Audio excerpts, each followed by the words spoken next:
It was a game for the ages that took ages to play. And while the Hill came up a little bit short, it showed that big things are very much possible for the 2026 Blue Hawks. Good evening, everybody, and welcome to the Hollow of Rock Hill, where the Rock Hill Blue Hawks entered the thick of the district schedule versus the Allen Eagles. My name's Brian Sutcliffe, and I am pleased to be joined for the first time ever by my broadcast partner, Colton Boston. This is Rock Hill Blue Hawk Baseball from Regency Sports Broadcasting, and this is the Blue Hawk Baseball pregame show. Mr. Boston, last Tuesday, Rock Hill traveled to Allen to face the 7th-ranked team in the state in what represented quite the step up from a tournament schedule in which the Hill managed to vanquish just about every one of their first 10 opponents. The Blue Hawks didn't win the game, but it took Allen just about all night to beat them. Yeah, and it was a long night. Allen beat Rock Hill 5-4 in a game that took 14 innings in about 4.5 hours last Tuesday, and it was an insanely close game as Rock Hill and Allen both finished with the same number of hits, same number of errors, and virtually identical performances from their pitchers. And Rock Hill actually led this game 3 times. They were up 2-0 at the top of the first, 3-2 at the top of the 5th, and 4-3 after the top of the 12th, and every time the Blue Hawks took the lead, Allen tied the game immediately in the next half inning, but Walks finally did the Blue Hawks in the 14th inning with 3 free passes and a pass ball brought home the winning run, and the clock quite literally struck midnight for Sean Stanton's team, with the game ending at midnight. Now, Brian, while the Blue Hawks aren't into moral victories, their overall fight against a pretty good team and some standout individual performances point to the potential for a really fun 2026. Yeah, I think an objective observer might have looked at that game and said that Allen got away with one. The Blue Hawks were in control of that game most of the way, with Allen taking its one and only lead there in the bottom of the 14th frame. The Blue Hawks thought coming into the game that they'd have an excellent district rotation on the mound, and because there was no league game scheduled for Friday, they'd be able to use both Cole Carroll and Brady Slanina to potentially get a huge road win. Well, both were certainly good enough to have delivered that victory last Tuesday. They combined to allow just 4 runs in 12 innings while striking out 6, but not to be outdone, Allen's top 2 were great as well. Chandler Hart's the guy that gets all the top prospect accolades, the future fighting Texas Aggie or Major League draftee, and he was really good in 4 2/3 innings as the Eagles starter. But it was Brooks Bentley out of the bullpen who was probably the hero for Allen, going 8 1/3 innings, allowing just 1 earned run and punching out 6. Bentley was also a terror against the Blue Hawks in Allen last year. When you look at that performance plus this, 13 1/3 innings against Rock Hill, allowing 0 earned runs and striking out 12. So Bentley has been a thorn in the side for these Blue Hawks. Allen's pitchers in the game last Tuesday combined to strike out 13. Now at the plate, the Rock Hill offense was paced by senior Brady Slanina. He went 3 for 5 with a double and an RBI. With 45 runs batted in now, Brady is now the program's all-time RBI leader. Carson Roy scored 2 runs. Aiden McDaniel had a big RBI, as did Elijah Guevara. The issue for both teams' offenses was a lack of production from the bottom half of the lineup. The teams last Tuesday combined to go 2 for 45 in the 5 through 9 spaces in the lineup. But last Tuesday wasn't the last action for the Hill. They had to get a district game in before the final tournament of the regular season because they play in a 9-team league. They had to turn around less than 2 days after that midnight finish and were scheduled to play 4 games last weekend, but the rain did them a little bit of favor, holding them to just 3, gave them a little bit of extra time. They were able to tie their future district rival Jesuit 2-2. Carson Roy in that one tripled and scored a couple of runs. Grayson Richards turned in a nice outing on the mound, going 5 1/3, allowing just 2 runs on 5 hits. Had a rough show against Frisco Wakeland, falling in that one 8-0, and then came back to get a rain-shortened 3-inning win against Frisco. Lucas Bell with the extremely rare 34-pitch complete game victory. Now, 2 of the Blue Hawks' 9 wins have come at the expense of the Frisco Raccoons. But now the real season truly begins, as Rock Hill has a 15-game district sprint to try to make the playoffs for a second straight year and perhaps contend for the program's first ever district baseball title. That sprint starts with the rematch tonight against Allen. We'll break down the matchup after this. This is Blue Hawk Baseball from Regency Sports. Fans, when it's time to gear up like a champion, head to Shields in the Colony. Hey folks, this is Blue Hawk senior Anthony Gonzalez. From top brand sports gear to apparel for the whole family, Shields has everything you need to play hard and cheer louder. Visit Shields at Grandscape in the Colony proud supporter of Rock Hill Baseball.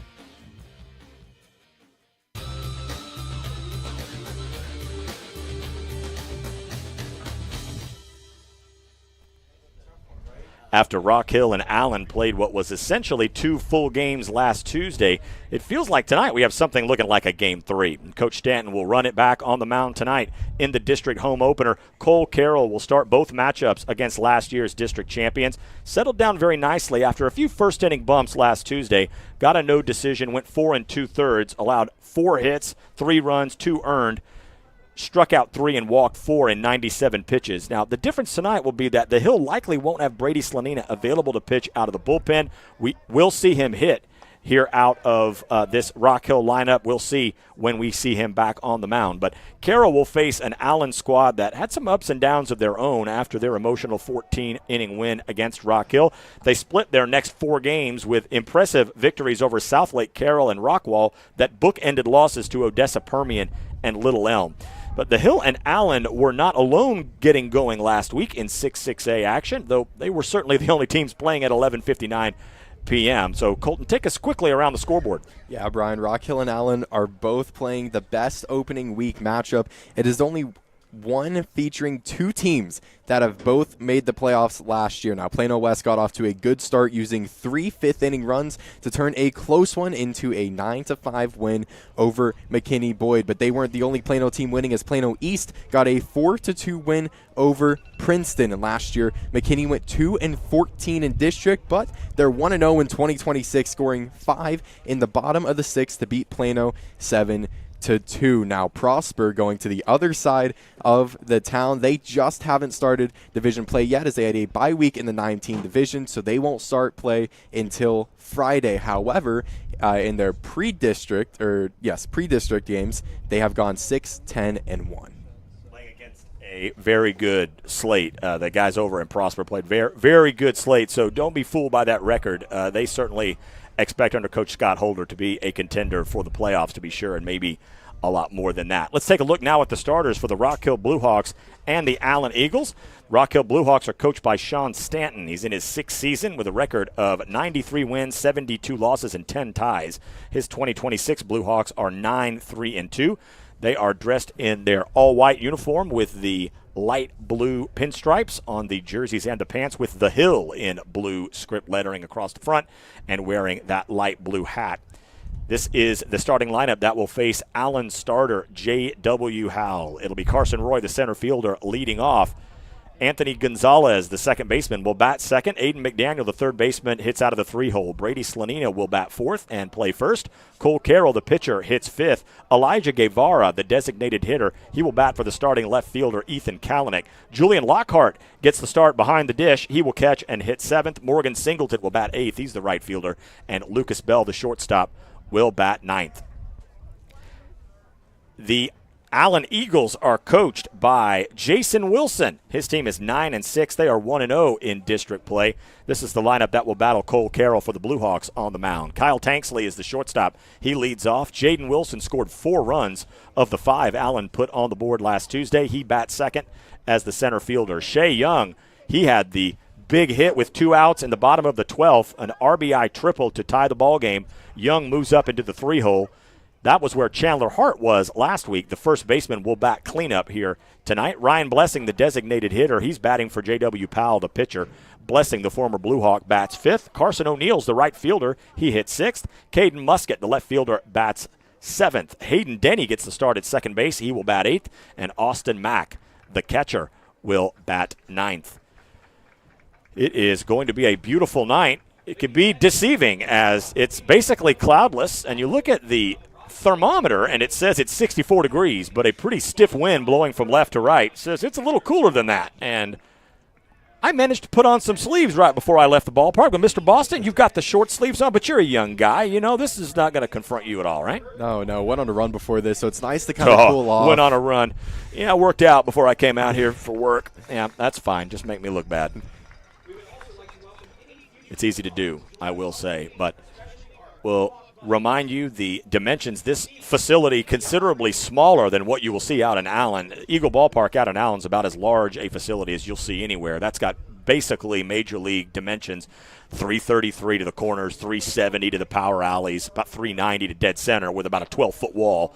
But a little bit different story here at the Hollow of Rock Hill. It goes 300 to the left and right field foul poles, 360 to dead center, 345 to the right and left field power alleys. But again, stiff wind blowing from left to right.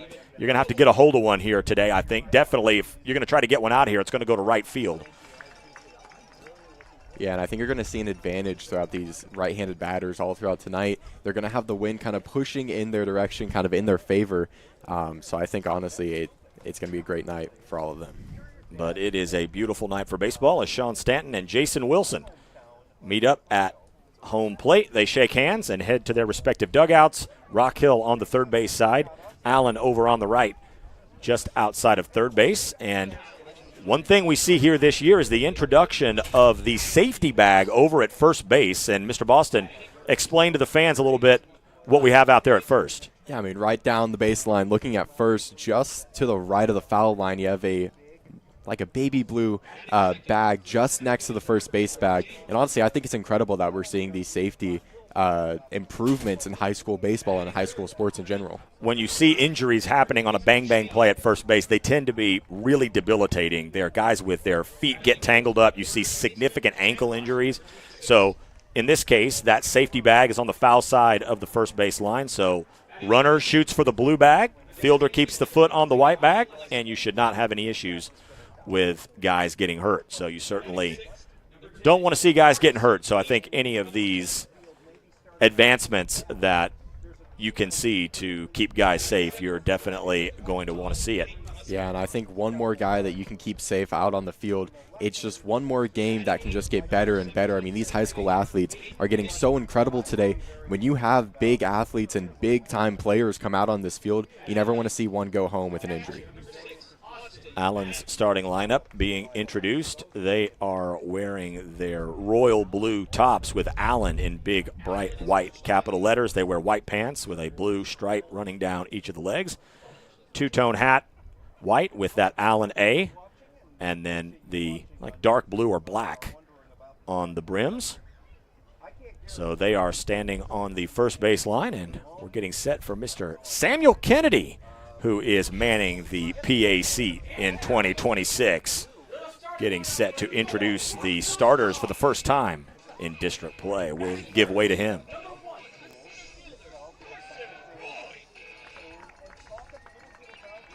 Batting second, the second baseman, number 7, Anthony Gonzalez.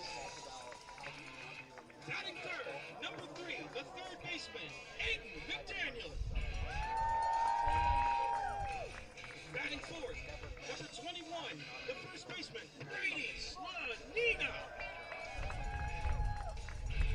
Batting fifth, number 23, the pitcher, Cole Carroll. Batting sixth, the designated hitter, number 13, Elijah Guevara. Batting seventh, number 4, the catcher, Julian Lockhart. Batting eighth, number 2, the right fielder, Morgan Singleton. And batting last but not least, number 6, the shortstop, Lucas Bell.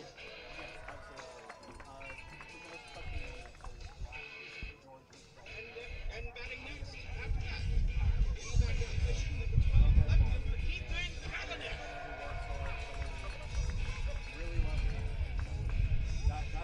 Our Rock Hill Blue Hawks are coached by Sean Stanton and assisted by John Neary, Matt Miles, and Brian Nelson. That's absolutely wonderful, and I will say this. At this time, ladies and gentlemen, would you please stand and remove your hats and join us for the playing of the national anthem.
Colton Boston, let's get this thing going, my man. I don't know the last time that I've been this excited for a baseball game. I mean, coming off of a 14-inning game, it's going to be a good one tonight here at Rock Hill. Cole Carroll gets his hat. Now he's got it. He's got extra layers on tonight, as it is definitely getting much cooler. He will start against Allen for the second consecutive district game on the season. He is 2-0 with a 12 and 2/3 inning record. He's got a 1.11 ERA in those 12 and 2/3 innings. He has struck out 15 and walked 8. He's allowing an opposing batting average of 135.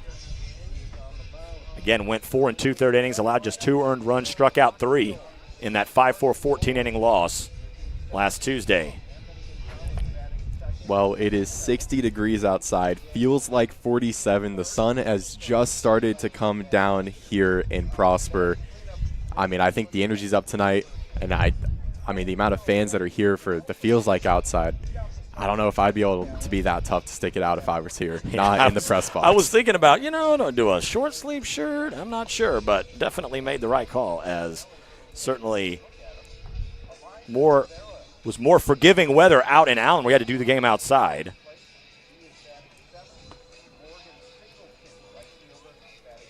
But we are getting set to go here in the first inning. It will be Kyle Tanksley, Jaden Wilson, and Shea Young facing Carroll, who gets finished with his warm-up tosses. Ethan Kalanick's out in left, Carson Roy's in center, Morgan Singleton in right, Aiden McDaniel's the third baseman, Lucas Bell's at short, Anthony Gonzalez, the Ant-Man, at second, Brady Slanina over at first. Julian Lockhart gets the district start behind the plate as the battery mate for the big senior righty Cole Carroll. Yeah, if we look at Kyle Tanksley, he leads Allen in hits and in two-base hits. So, I mean, when you have a guy like that leading off, it's intimidating, but I think Rock Hill has the defense to be able to play this one out. Yeah, and he doubled twice against Rock Hill last Tuesday. He was all Rock Hill could handle, as was really the top 4 in the lineup. But the story for both teams was who could get something out of the 5 through 9 spots, and neither team really did. So we will see what an extra week of rest and practice yields here, as we are into the thick at this point of district play. Kyle Tanksley digs in. Was 2 for 6 in the first matchup with a run scored. And the first pitch from Cole Carroll is on its way. It's a fastball that is stroked into left center field. That's a base hit. So Tanksley picks up right where he left off last Tuesday, hitting the first pitch sharply into left center for a leadoff single. Yeah, we talked about the time in between games. Allen played 4 games in between that time. They lost 2 and they won 2. Anytime that they lost it by 3 or 4 points. And if they won, well, they won against Southlake by 4, and then they played Rockwall, and they won by 10. And that was their last game before coming here and facing off against Rock Hill. Here's Jaden Wilson, scored 4 of the team's 5 runs last Tuesday. He bats from the right side. Kyle Tanksley gets his lead from first. First pitch, that is popped up. Foul territory on the right side. Brady Slanina will give it a look. Runs out of real estate. It's no balls and 1 strike. Yeah, we talked a little bit about, the different dimensions here at this field. What type of advantage does that give a team? Well, Rock Hill went 8-0 in district play at home last season, and they're looking to repeat this again this season. Wilson hitting .333, no home runs, 9 RBI. Got that on-base percentage up over .440. He digs back in as Carroll's got a new baseball. Tanksley with his lead from first. Here's the pitch. This is topped on one big hop over to Aiden McDaniel. His throw is true, but it's a productive out. Moves Tanksley into scoring position with 1 out for Shea Young.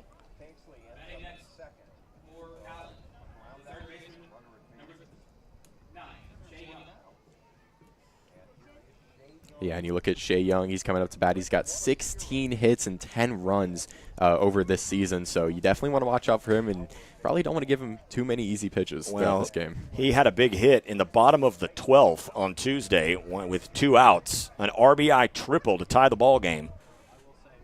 Here's the first pitch. Good pitch sweeping away from the right-handed hitter, catches the outer corner. It's 0-1.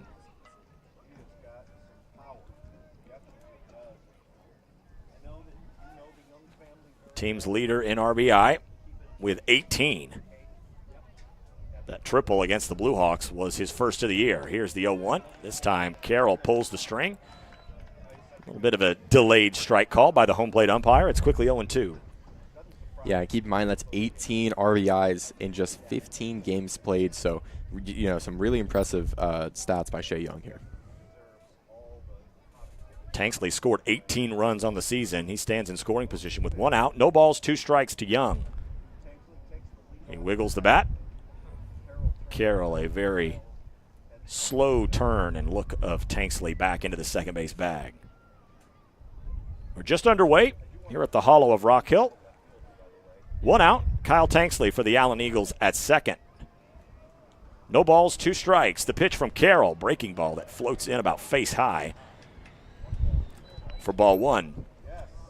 Yeah, and I don't know if I blame Cole Carroll for looking back on Kyle Tanksley, as he has 8 stolen bases this season, so he's definitely one to look out for on the Allen team, trying to get that extra base. Shea Young has 3 home runs on the year. Couple of guys with 3 long balls in this game. The other one stands in center field for the Blue Hawks. 1 ball, 2 strikes. Tanksley away from second. Here's the pitch. Breaking ball. Tried to drop it in the front door. Young watched it all the way in, but watched it miss a little bit inside. 2 balls, 2 strikes.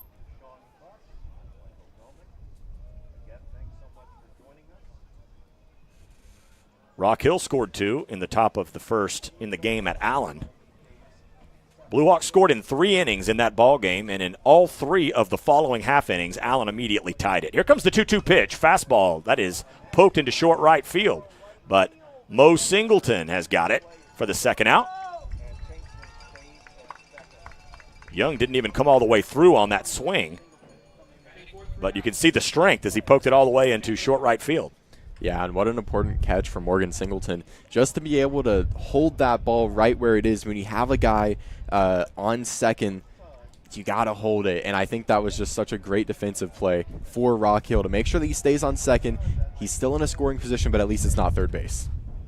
Well, Allen scored the game-winning run in the bottom of the 14th inning without the benefit of a hit and coming through on a ball that got past the catcher. So you get a guy at third base, there's a lot of value to that. And Singleton prevented Tanksley from doing that. Chandler Hart watches the first pitch miss low and away. It's 1-0. Hart hitting .318 with a homer and 12 RBI. Committed to play at Texas A&M. We'll see if he ends up heading there. Here's the 1-0.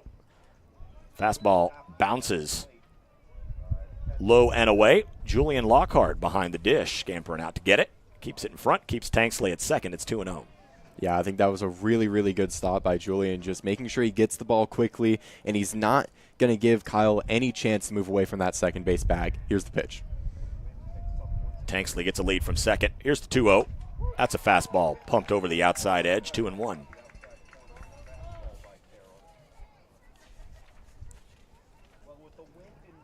Hart was 1 for 5 with a walk, a couple strikeouts, and an RBI. Was also hit by a pitch last Tuesday. He's a big guy. He goes 6'6". Can be tough to miss sometimes. 2 balls, 1 strike, 2 outs. Here it comes. Nearly got him on the hip, but little, excuse me, contortion there by Hart in the right-hand batter's box. Stays away from the fastball, but runs the count to 3-1. Hitter's count here for a guy with power.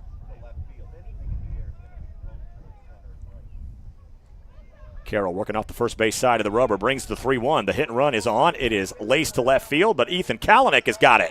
Fighting with the wind that wanted to push that ball away from him, but the left fielder puts it away, and Cole Carroll, no damage done after the leadoff base hit on the first pitch of the ball game, but retires the next 3. And after a half inning of play here from the hollow of Rock Hill, there's no score.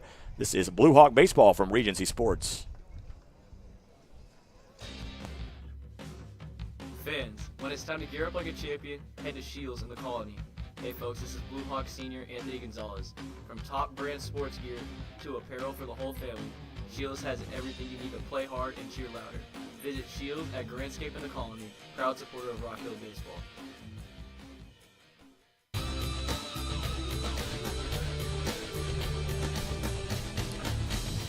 You may notice that the music coming back into each half inning is a little bit different than it was last week.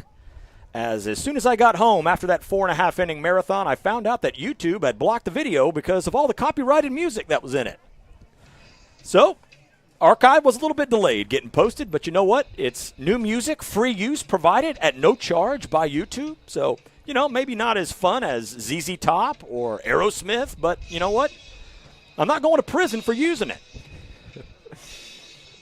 J.W. Powell takes the warm-up tosses. He's a big righty. He's 1-0 on the season, 16 innings, a 1.31 ERA. He's scattered 12 hits, allowed 3 earned runs, a 15-2 strikeout-to-walk ratio, and has allowed a paltry 197 opposing batting average.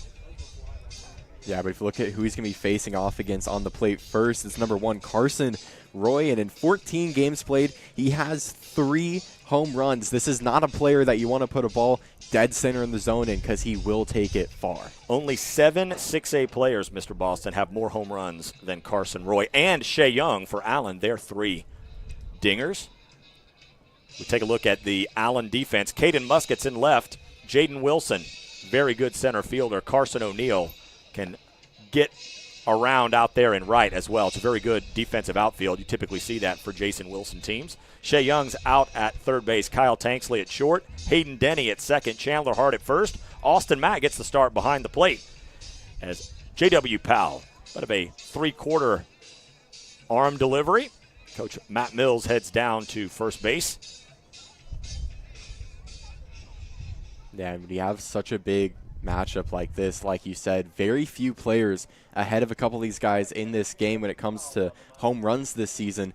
In a big game like this, when you have 2 really good teams coming in here, how as a player do you manage that mindset, especially for Allen coming off of a 12-2 win? How do you not let that score get to you, and how do you make sure that you play pretty well and you don't let Rock Hill kind of sneak up on you? Well, and it was, I think, remarkable last Tuesday at the emotion and intensity of what was the first of 16 district games. It really felt more like a playoff atmosphere. And both teams played like it, but it was Allen getting the best of the Blue Hawks, 5-4 in 14 innings. Carson Roy, Anthony Gonzalez, Aiden McDaniel, the top 3 in the Blue Hawk lineup. Blue Hawks offensively averaging just under 6 runs per game. They're hitting .310 as a team. So righty versus righty on this matchup as the wind starts to pick up even more, blowing from left to right. First pitch from Roy is a fastball pumped in for a called strike. It's 0-1. And as you just talked about, the wind's starting to pick up. How is a pitcher, is he going to really adjust for it? And how is he going to make sure that all his pitches stay inside the box? I think the Blue Hawk coaching staff was a little surprised that Chandler Hart wasn't sent back to the mound. They said scouting report on Powell is big guy, electric stuff, sometimes a little bit erratic, but he has dominated his opponents thus far. And already a chat from Austin Mack, who goes out to have a word with his pitcher. Yeah, not only is Carson Roy good at hitting it over the fence, but he also has a .528 batting average. So, I mean, with that being said, half the time he's up at the plate, he gets something off the bat. No balls, 1 strike, as now Powell's ready to go. He is on the far third base side of the rubber. Here's the 0-1. That's a breaking ball that drops in. It's quickly 0-2. Roy had a hit in 7 plate appearances last Tuesday. Scored a couple runs. Also drew a walk. No balls, 2 strikes. The pitch to Roy. Lays off the sweeping slider. Good eye there by Roy. Doesn't offer at the 0-2. 1 ball, 2 strikes. Nobody on, nobody out here in the bottom of a scoreless first. Brian Sutcliffe and Colton Boston, where the Blue Hawks were undefeated at home in district last year. The 1-2 breaking ball drops a little bit low. More good plate discipline there for Roy. Evens the count at 2. Yeah, and Roy gets something off his bat 50% of the time, but he gets on the base 60% of the time. So could be a big opening momentum shift for Rock Hill here. Here's the pitch. The 2-2 lifted out of play on the right side. Count stays 2 balls and 2 strikes. Roy was 1 for 1 with a walk and a run scored in that 3.5 inning win over Frisco. Coach Stanton wasn't even sure how that game was going to go down in the record books, as it was not 4 full innings, and the Blue Hawks scored in the top of the 4th to take the lead. Here comes the 2-2. Breaking ball. Got him. That was a beautiful curveball that just fell off a table. Roy couldn't get a piece. And he goes down on strikes, the first out here in the bottom of the first. Because those tournament games also have a time limit, and Coach Stanton's understanding was that you go to the time limit regardless, and the time doesn't stop if there's a weather delay. So the 2 hours or so elapsed. The Blue Hawks led at the end of it, so it's considered a Rock Hill win. Here's AG, Anthony Gonzalez, the left-handed hitter. First pitch is hit on about 4 hops over to the charging Kyle Tanksley. Slick play on the left side of that infield. And with 1 pitch, Gonzalez is retired for the second out.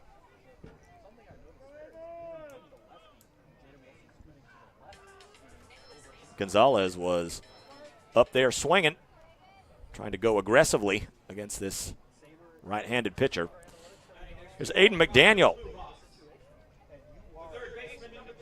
He was 1 for 6 plate appearances, but 1 for 5 against Allen in the first matchup. He had an RBI in the first inning. First pitch, cut on and missed. Aiden tried to hold his swing up, but was well through the zone. It's 0-1, and I think you're already seeing some of the signs of why the Blue Hawk coaching staff had some pretty nice things to say about what they had heard from Powell. Good stuff here in the first. No balls, 1 strike. The righty kicks and deals. A slider low and away, gets off the glove of Austin Mack, but nobody on, so no harm done. It'll be Brady Slanina, the cleanup man, on deck, who would bat if McDaniel's able to reach. 1 ball, 1 strike. This will be the 10th pitch of the first. There's already 2 down and the base is empty. The 1-1, McDaniel watches a tight breaker curve in into the zone, 1-2. Yeah, and Powell just got his 16th strikeout of the year. So when you talk about pitchers you don't want to face as a batter, he probably comes up on your mind more than often. Here's the 1-2 pitch. Here it comes. Slider that misses low and away. Good eye by McDaniel, 2-2.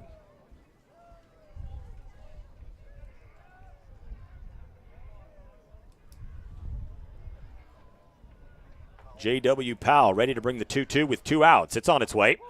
Got him looking. Hits the bottom part of the zone. So a couple of strikeouts for Powell here in the first inning sends us to the second. First inning last week took about 45 minutes. This one moving much more quickly. 1 scoreless inning of play in the books. We're on our way to the second. This is Blue Hawk Baseball from Regency Sports.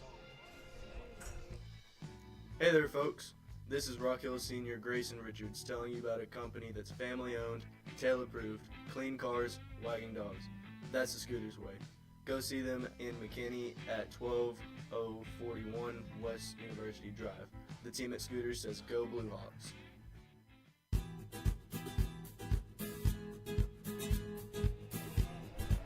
No score between Rock Hill and Allen as we go to the top of the second. Ryan Blessing, Carson O'Neill, and Caden Musket. We'll see Cole Carroll for the first time tonight. But all 3 of those guys saw him last week.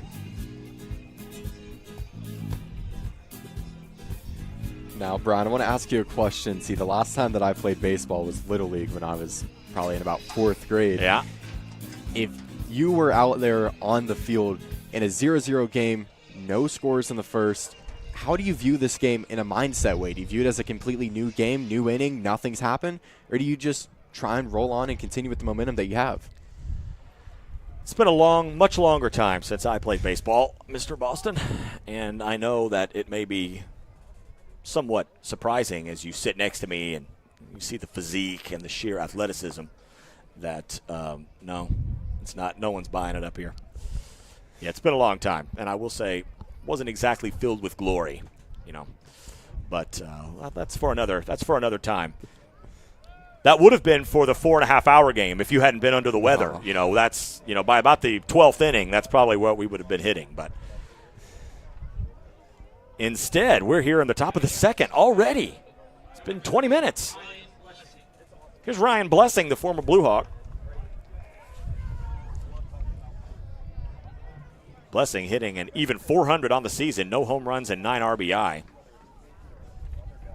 He was tough to retire on Tuesday. Drew 3 walks in 4 at-bats. Here's the first pitch. That is rolled very softly on the right side. Carroll will scamper off the mound. And underhand toss over to Brady Slanina. So for the second consecutive inning, the first guy for Allen puts it in play. Kyle Tanksley lined a shot into left center field for a base hit, but this time it's a soft grounder and a 1-3 putout from Blessing. Up next, number 10, Carson O'Neill. He's got 7 RBIs in the season. No one on base for Allen right now, but, I mean, still a guy you want to watch out for this Allen team. O'Neill waits on the first pitch. Here it comes. It's a fastball right down the middle, 0-1. 15 pitches for Carroll, 10 are strikes. O'Neill hitting .242, no home runs, 7 RBI. Was 1 for 5 last Tuesday. The 0-1 misses wide. 1 ball, 1 strike, 62 degrees as the temperature is starting to drop. Supposed to get down into the high 30s later tonight. Ooh. Says the guy in the short sleeves. Here's the 1-1. That's a fastball overthrown, bounces in. It's 2 balls and 1 strike. Normally you'd say, don't worry about it. No problem. We'll be out of here long before that. Well, that's what we would have said last Tuesday as well. Oh, and you never know what to expect with high school sports. Sometimes you get the most crazy game you'll ever see in your life, and, it'll go on to 14 innings. That's right. 2 balls, 1 strike. Here it comes to O'Neill. Fastball a little bit high. O'Neill lays off. 3 balls, 1 strike. Yeah, and something you also got to think about, too, is this temperature starts to drop. How is that going to affect the athletes and, let's say the outfield where they're not hitting the ball, every single time. Here comes the pitch, 3-1. It's on its way, misses wide, ball 4. So the first walk issued by Cole Carroll comes with 1 out here in the top of a scoreless second. And already O'Neill was able to do something that guys in the 5 through 9 spots last Tuesday for either team didn't have a lot of success doing as he reaches. So Allen with base runners in each of the first 2 frames, but they've yet to plate one. Here's Caden Musket, a 184 hitter, but he's got 12 runs batted in. First pitch. Strike called over the outside corner. Hits the zone with the fastball, 0-1. Musket did have an RBI on a sac fly. That came in the first inning as Allen immediately put 2 on the board to even it up after the Blue Hawks scratched 2 in the top of the frame. No balls, 1 strike, 1 out, runner at first. Here it comes. Fastball is punched up into the top of the netting off to the left. It's 0-2.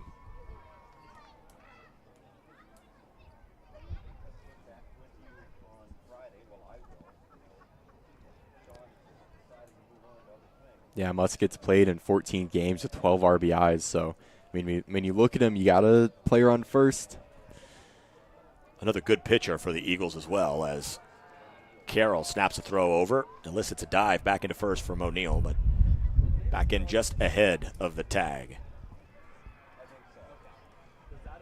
Hard wind blowing now from left to right as Old Glory out in right field is standing almost perfectly parallel to the ground. No balls, 2 strikes, 1 down. Here it comes.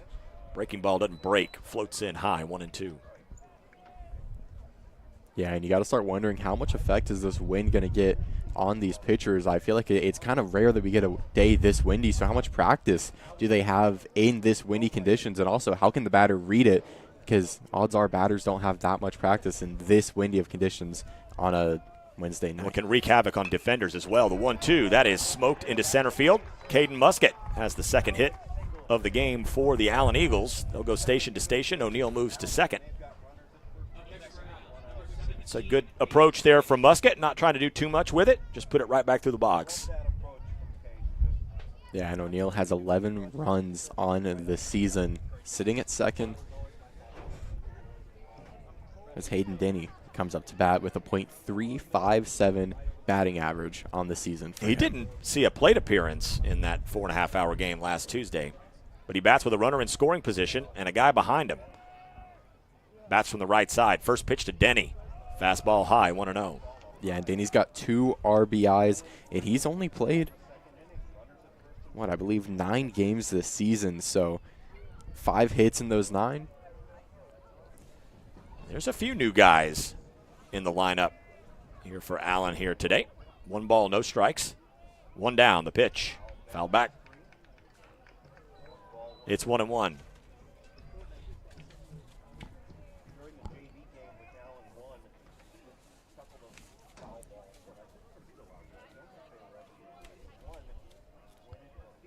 1 ball, 1 strike, 1 out. O'Neill at second, Musket at first.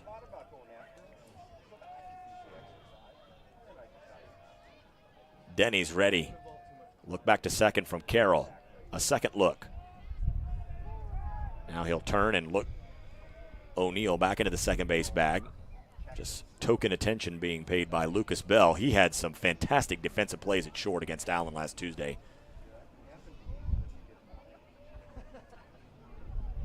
Carroll now brings the 1-1.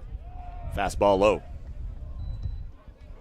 That strike to ball ratio starting to get a little closer to 1-to-1 as we've moved here through the second. Yeah, and you got to wonder if the wind's got any effect on that.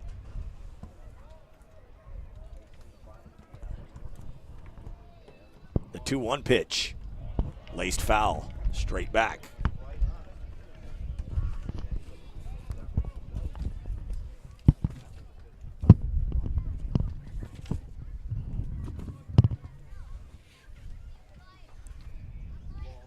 Two balls, 2 strikes, 1 out. Runners away from first and second as Allen tries to take the early lead in a scoreless second. Cole Carroll ready. He kicks and deals. Breaking ball, couldn't get it to break quite hard enough. Just missed a little high and the count's full. Austin Mack, the catcher, on deck. Yeah, when you look at Cole Carroll, he's got 15 strikeouts this season. Looking to make his 16th on a full count bat right here. In 2 of his last 3 outings, has not allowed a run. 3 balls, 2 strikes, 1 out. Runners at first and second. Carroll steps off.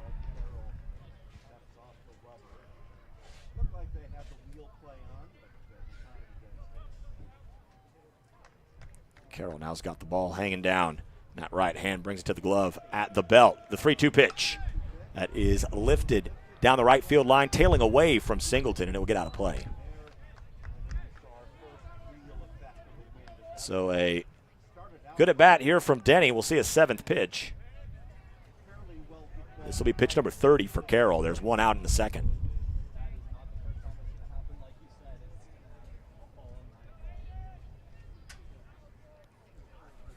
Lucas Bell playing over towards second base a bit at short. Now he bluffs a move to second. Here comes the 3-2. That is ripped foul right side again. So Denny has not been able to square up the fastball yet. Yeah, and I got a feeling that we'll see a couple balls tonight hit a little fair, and then the wind will just take it right over. Yeah, 2 pitches ago, that's what you saw. I think without wind, probably would have been playable for Singleton, but I think it would have ended up 20 feet foul like it did. Let's try the 3-2 pitch again, why don't we? Carroll agrees. There go the runners. The pitch is ball 4. So Denny draws a walk, and the bases are loaded for Austin Mack.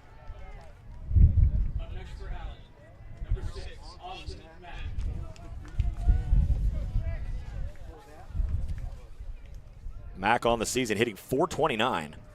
He's got no home runs. He's got an RBI. This is just the 4th game he's played. Coach Sean Stanton goes out to have a word in an early inning, high leverage situation. Yeah, Austin Mack, you mentioned it. He bats a .429. He currently leads Allen in his batting average. Blue Hawks won the matchup between these teams here in the district opener a season ago. They led 6-2 in the middle frames. Ended up watching Allen come back to take a late inning lead before the Blue Hawks walked it off on an Anthony Gonzalez base hit in the bottom of the 7th to win it 9-8. That is the Blue Hawks' only win against Allen in 8 all-time appearances. Righty versus righty. No place to put Austin Mack. First pitch. High, ball 1. Yeah, keep in mind that high batting percentage. He's only played 3 games, but he does have an RBI. So if he gets a hit, if he gets a good look on a ball, it might become 2. Well, you'd love that right now with Kyle Tanksley in the on-deck circle.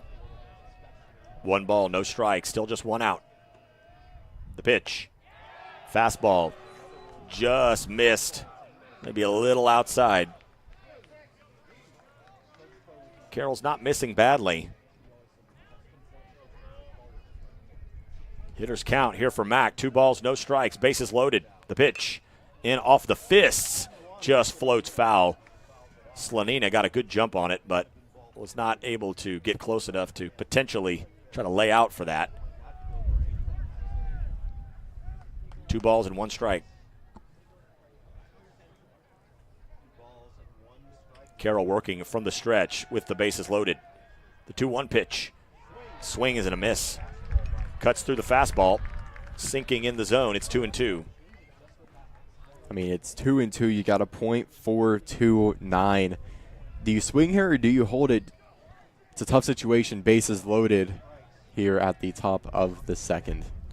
2 balls, 2 strikes, 1 down. Here it comes. Late on the fastball. Punches it back into the screen. Mack is there battling. Yeah, with the amount of fouls that we're seeing tonight, I think that could honestly play a big role in this game. Someone pops up a foul, get it out in the infield, brings this game a little bit closer. Let's try the 2-2 again. It's on its way to Mack. Missed high, 3-2. I mean, this early in the game for Austin Mack, 3-2, bases loaded for Allen, and a chance to go up on a team that was really, really tough to beat last Tuesday. 3 balls, 2 strikes, 1 down. The payoff pitch. Ball 4, missed high. Allen leads it 1-0.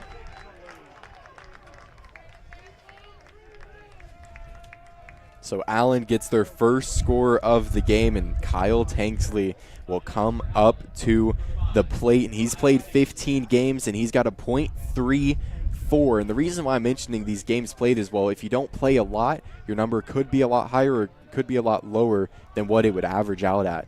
And with 15 games played, it seems like his numbers are pretty set in stone. Well, he had 2 doubles against the Blue Hawks last Tuesday. He's 1 for 1 and seeing 1 pitch his last time up. Still bases loaded. Allen with a run in. First pitch. Slider. Doesn't get enough of the outside corner. Just missed. It is 1-0. Yeah, after Ryan Blessing grounded out weakly on the first pitch of the inning, the last 4 have all reached. A pair of walks and a pair of singles. Quickly back to work, the 1-0. That bounces in, 2-0. Yeah, with bases loaded as a pitcher, if I was in that situation, I would not want to face a guy who has 18 hits and 6 doubles this season so far. We've got some scrambling down in the Blue Hawk bullpen. The 2-0, that is stroked to left center. Tanksley does it again. Here comes Muscat. Tanksley with the RBI, his first of the series, but it's his 4th hit. It's RBI number 16 of the season, and Allen leads 2-0.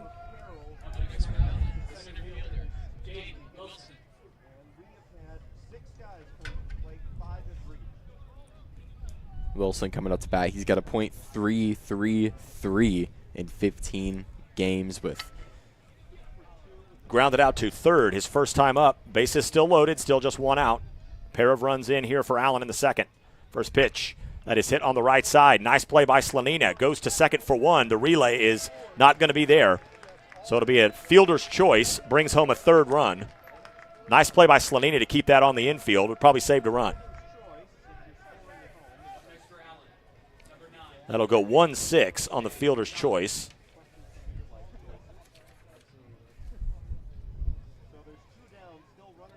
Denny comes home to score. Yeah, Mack moves to third. And Tanksley's out at second. 3-0 Allen, first pitch. Going the other way on a ball that's tailing, and it will get down and head into the corner. Shea Young looking for extra bases. 1 run scores. Diving back into third base is Jaden Wilson. An RBI double for Shea Young. It is 4-0.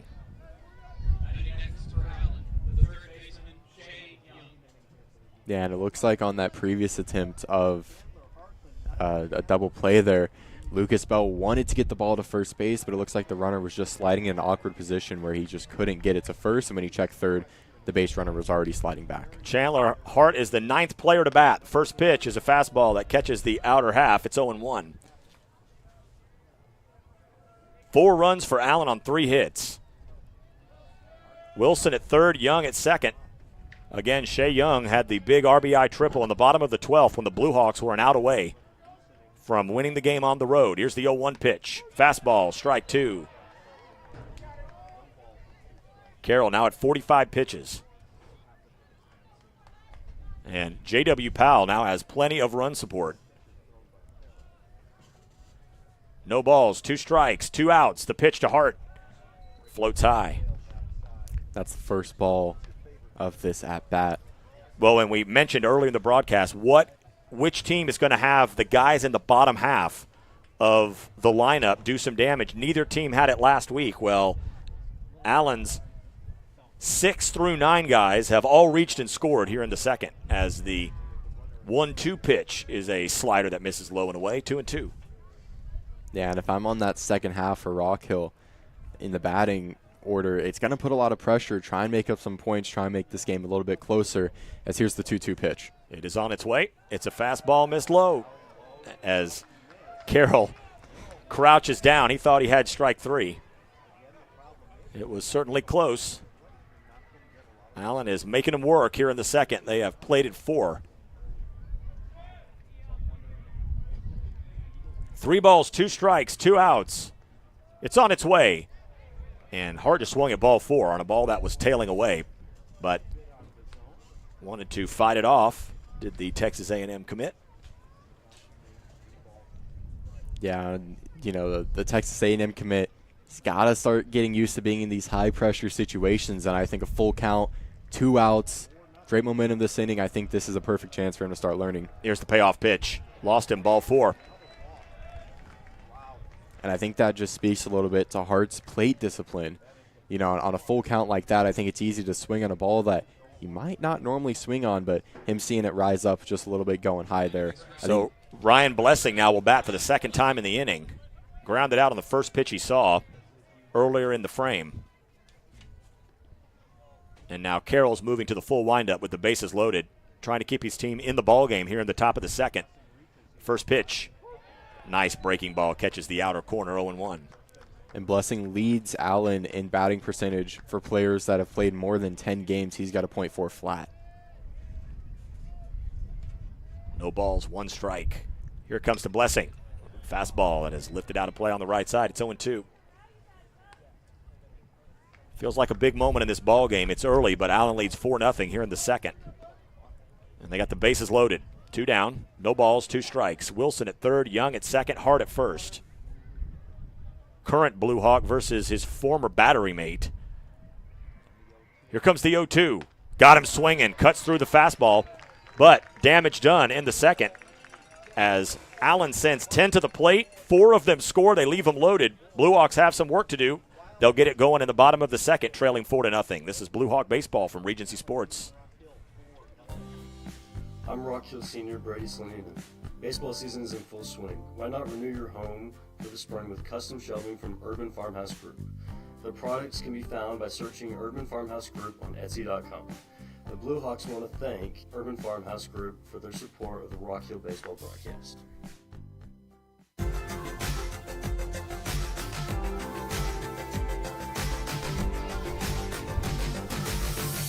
4-0 Allen as we go to the bottom of the second. Brian Sutcliffe and Colton Boston here at the Hollow of Rock Hill. J.W. Powell has some breathing room. Struck out 2 of the 3 Blue Hawks he faced in the bottom of the first. He'll face the 4, 5, 6 hitters, Brady Slanina, Cole Carroll, and Elijah Guevara. Yeah, I think that just speaks to, you know, the way that he's been playing this season. With those 2 strikeouts in the first, that brings his total to 18 strikeouts total in the season. So pretty good first inning for him, but Rock Hill, I believe, starting to get on the second half of that batting order. It's going to be some pretty important at-bats here for the Blue Hawks. Slanina has been outstanding at the plate on the mound here in 2026, hitting .438 with a homer and 17 RBI. I think something that's not really talked about enough is in baseball, these big momentum shifts. You have, you know, 1 half inning that can really win you the game or one that can bring it back. And so I think this is possibly a big chance for Rock Hill to swing the momentum and bring this game closer than what it is right now, standing at 4-0 Allen.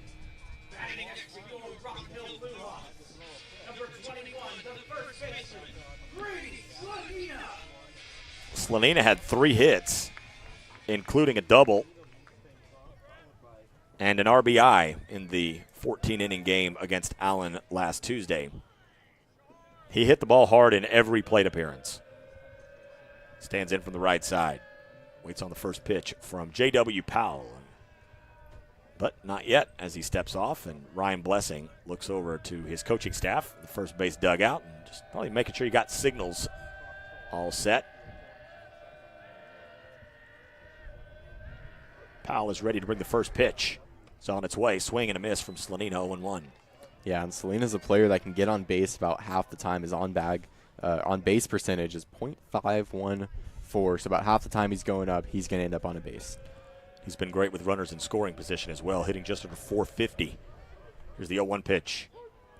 That is a tailing fastball that catches the outer corner. No balls, 2 strikes. 14 pitches for Powell early. He's thrown 10 strikes. And on deck, the pitcher, Cole Carroll.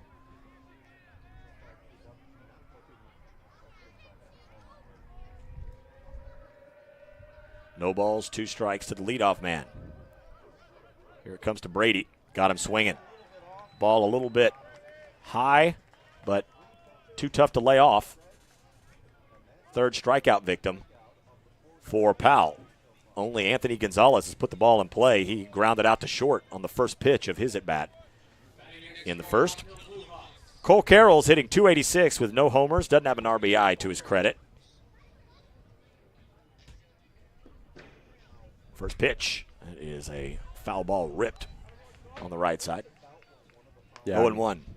And Cole Carroll coming off of an inning where Allen scored 4. How do you flip the mindset going from that inning to being up at the plate as a pitcher trying to get this game turned around here for Rock Hill? Blue Hawks looking for their first base runner. They trail 4-0. The 0-1 catches the outer corner. And J.W. Powell is dialed in here early on. Again, you can't stand on less of the rubber than Powell does off to the third base side. He is barely touching it. Brings the 0-2. That cuts away. Miss outside, 1-2. I think he understands that tailing motion that his pitch has. You know, you want to use as much of that plate as possible as that ball is cutting across. The 1-2 pitch. That was a breaking ball way inside, and Carroll manages just to foul it off. If he hadn't swung, he might have been hit. Yeah, I think it could also be for Powell an adjustment for that wing. We talk about blowing left to right. The further left you move, the more space it's going to have to move right, but also in a game like this, every inch that you can get matters. Here's the 1-2 pitch. Base is empty with 1 out. Carroll asks for time. Powell takes a little bit too long. Won't be much turnaround before district game number 3. We'll be right back here on Friday as the Princeton Panthers come for the first game of the home and home series. Blue Hawks will head back out to Princeton next Tuesday. 1 ball, 2 strikes. Here it comes to Carroll. Lifted out of play. Yeah, and I think we're seeing right now out of Powell just how close Texas high school baseball is. I mean, he's getting right up to the edge of the bag that's on the pitcher's mound. 1 ball, 2 strikes. On its way. Straight back. Another foul. Carroll's on it. 3 straight foul balls. Keeps the count at 1-2.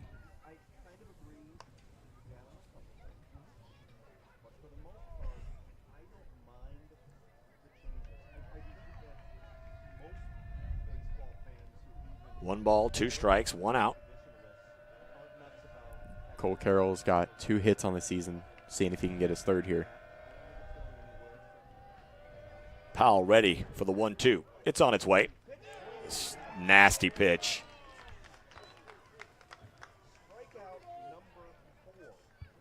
What is going on?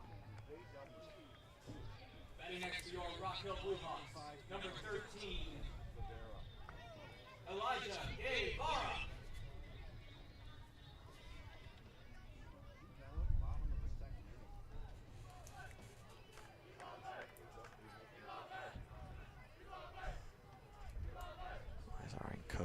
connected.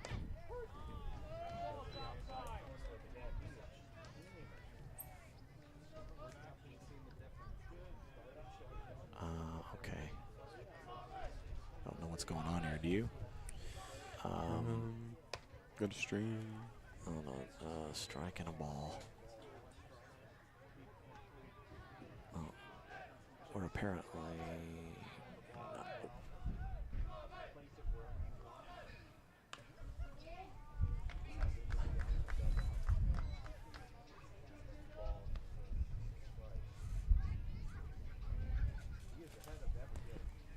One ball, 2 strikes, 2 outs. Bases empty here in the bottom of the second. Allen leading 4-0. Sitting at 2 strikes and 2 balls, and Powell looking to get his 20th strikeout of the season. He currently sits at 19.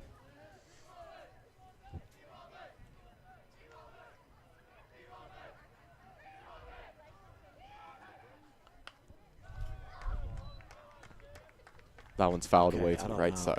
I don't think we're on right now. Audio streams current bit rate. Okay, well, I understand that.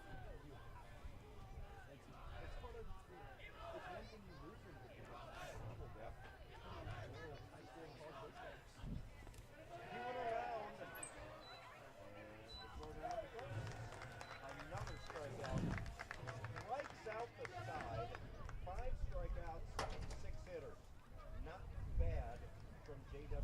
Powell. We head to the top of the fifth. No score here between, 4-0 Allen as we are through 2. This is Blue Hawk Baseball from Regency Sports.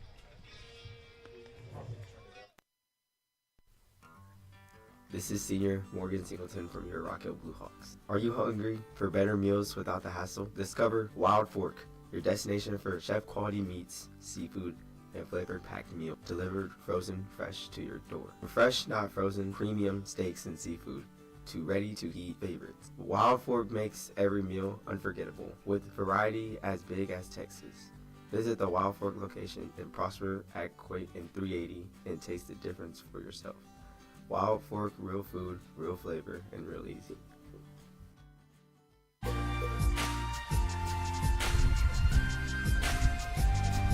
4-0 Allen as we go to the third here at the Hollow of Rock Hill.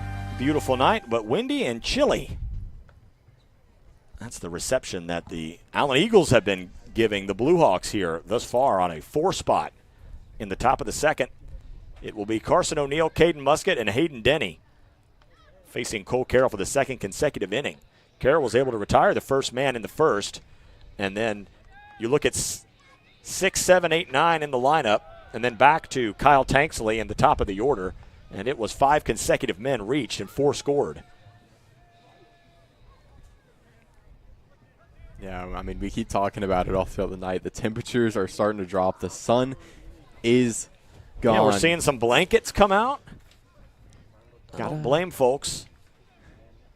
Carson O'Neill walked and scored his first time up. Here's the first pitch. Fastball low. 1 ball, no strikes. That's the 54th pitch from Carroll. 29 strikes, 25 balls.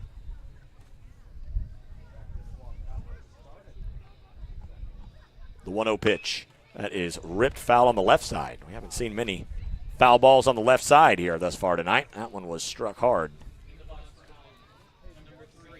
Yeah, and I think, at this point you got to start feeling a little bit bad for Cade Musket. Is not many balls are going to him. It's getting really cold in short sleeves. I mean, I think that's got to affect you a little bit as a player. 1 ball, 1 strike. Here it comes. Breaking ball doesn't quite break. Misses high. 2 balls, 1 strike. Carroll going to need to keep this Allen team within arm's reach. 2-1. Fastball ripped straight back toward us. 2-2.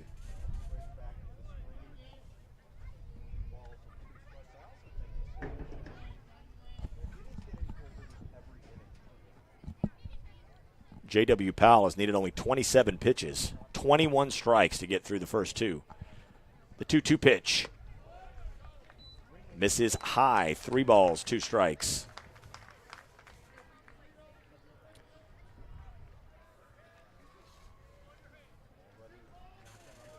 Very straight stance from O'Neal. The 3-2 is lifted in the air to center. Carson Roy is going to have to battle the wind, but Carson Roy gets the better of the wind and of Carson O'Neal. An important first out here in the top of the third.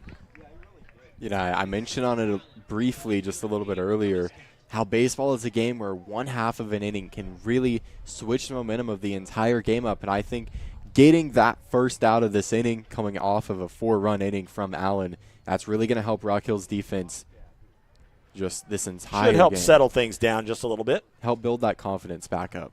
Caden Musket singled and scored his first time up. He squares to bunt, offers through it, fouls it straight down. Might have got a little piece of Julian Lockhart behind the dish.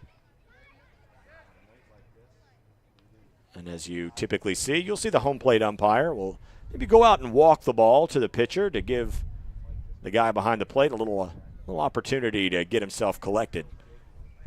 Sean Stanton comes out about halfway toward the plate to make sure his backstop is none the worse for wear. And now he's heading back. Yeah, and that's one thing that I'll always, see high school players have, get hit by a ball. You get right back up. You keep playing the game that you love. And just I think it says so much about Julian's character and just how he keeps getting back up. Here's the 0-1 pitch. It's on its way. Took a little bit off this time, but just outside the zone.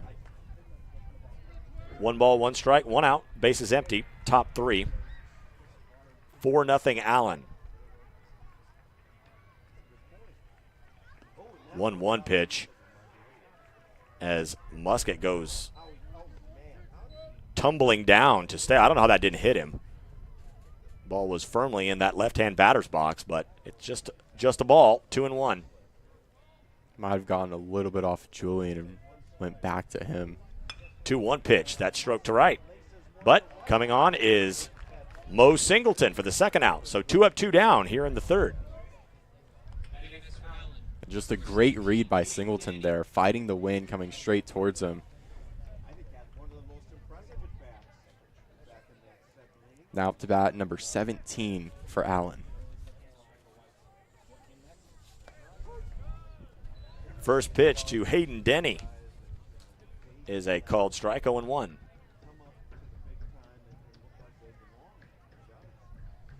Denny walked and scored his first time up, and on the 0-1 pitch, rolls one softly over to Anthony Gonzalez. 3 up, 3 down for Cole Carroll. A nice bounce-back inning for the senior. The Sticks will come back up in the bottom of the third, looking to put a dent in this 4-0 Allen lead. This is Blue Hawk Baseball from Regency Sports. I'm Blue Hawk senior Braxton Clyde, telling you to step up to the plate, go big, or go home with my family company, Bullnose Masonry. At Bullnose Masonry, we build brick, block, stucco, and stone. From schools to hospitals standing tall, Bullnose Masonry builds it all. Bullnose Masonry is a proud supporter of Rock Hill Baseball.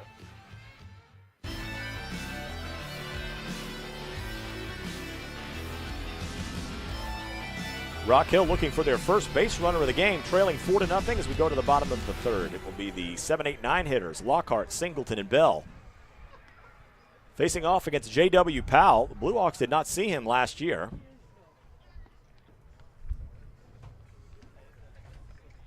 Yeah, I'm talking about the batter who's going to be up on deck. Singleton got a pretty good catch to help the Blue Hawks shut out at the very end of that inning, and so I think that's going to build a little bit of confidence in him, and maybe that can translate into the batter's box. Yeah, it can be big to see your pitcher go out there and go 3 up, 3 down and say, okay, we still got time. It's just the bottom of the third. It's just a 4-0 deficit. You scored 4 against these guys last week.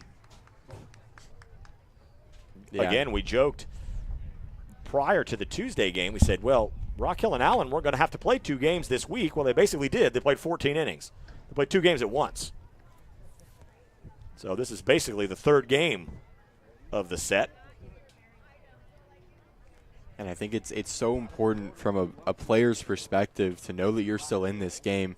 You have so much time to be able to come back to this Allen team that Rock Hill has been able to come back at and has been able to hold all the way to 14 innings like you mentioned. So, I mean, I think from a player's standpoint, this is a great time to maybe change momentum coming off of a great defensive stand at the top of the third. Well, a team that plays very well in this ballpark as well. Again, went 8-0 in district here last season.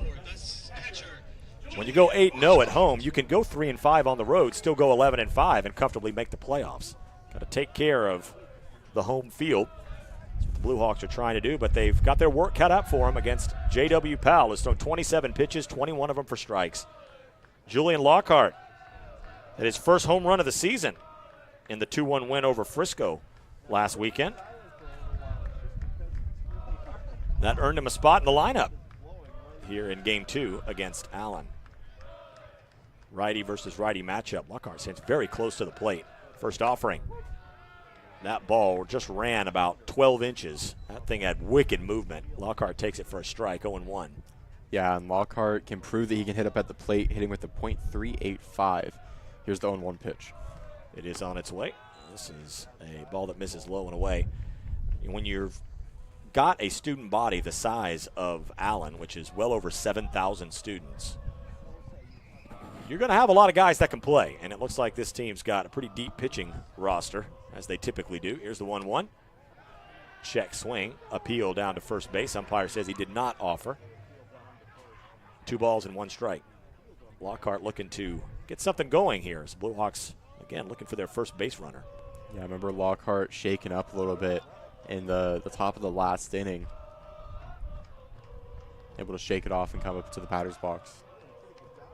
Powell ready to deliver the 2-1. It's on its way. This is hit softly on the right side. Going to be a tough play. Hayden Denny charges in. Sidearm throw to first is in time. Lost the hat in the process, but makes the play. 1 up, 1 down here in the third. Batting next for Rock Hill Blue Hawks. Number 2, the right fielder, Morgan Singleton. Morgan Singleton up to bat. He's got a .263 batting average, and he's got about 5 hits, 3 RBIs. A terror on the base paths. He's 8 for 8. Can wreak havoc against the defense, and Sean Stanton would love to get him on base here with just 1 out. He'll dig in from the left side.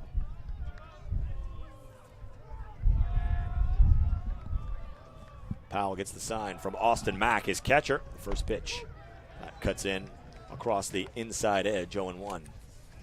Yeah, and I think this is going to add some complexion for Powell. If Singleton can get on base, he's not only got to focus on pitching, but also make sure that Singleton isn't taking that extra bag. Powell has thrown his first pitch strike to every hitter thus far. Singleton going to be a tough play. Bunt down the third base line. And Shea Young throws it into foul territory. That's using Singleton's speed to put pressure on the defense. It's an infield single, and the Blue Hawks have a runner.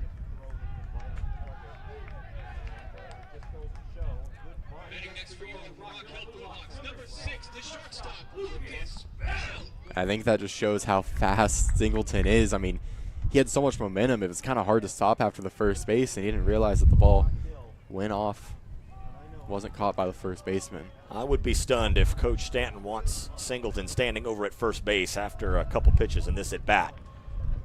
Shea Young is well inside the bag over at third.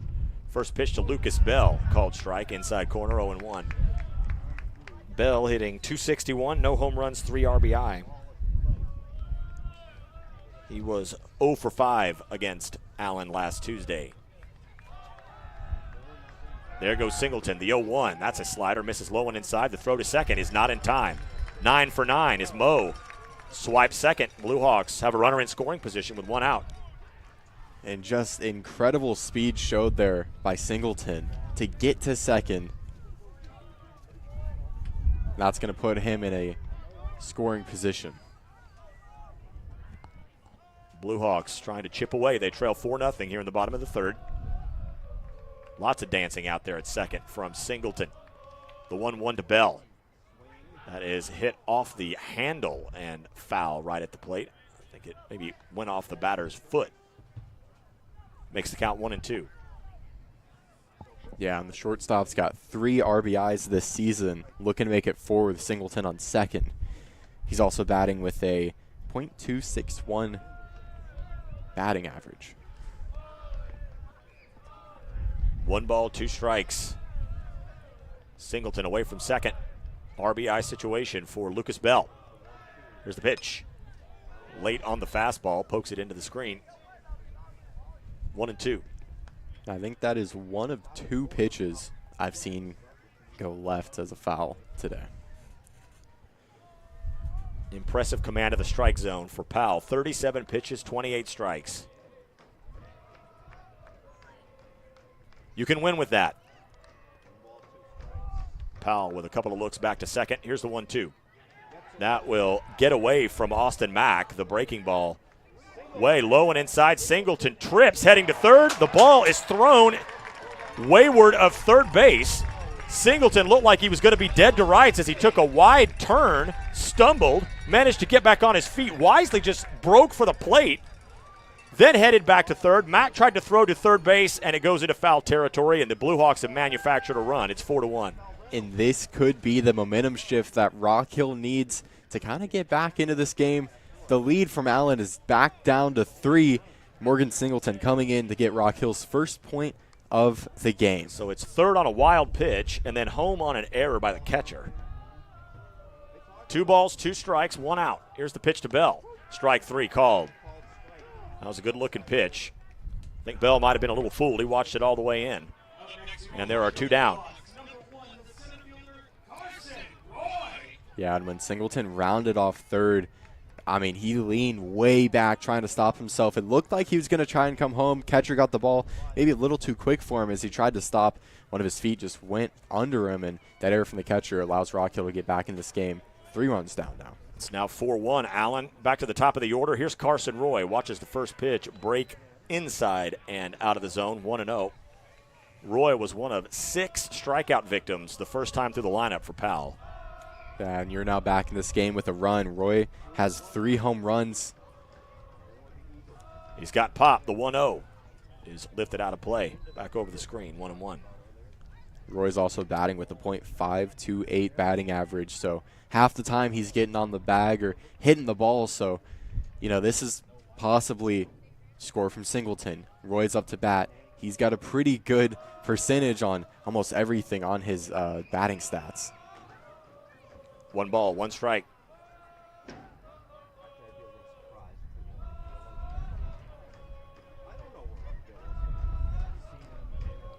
Here it comes from Powell. That was a breaking ball thrown behind Roy. Watches it sail all the way back to the screen. 2-1.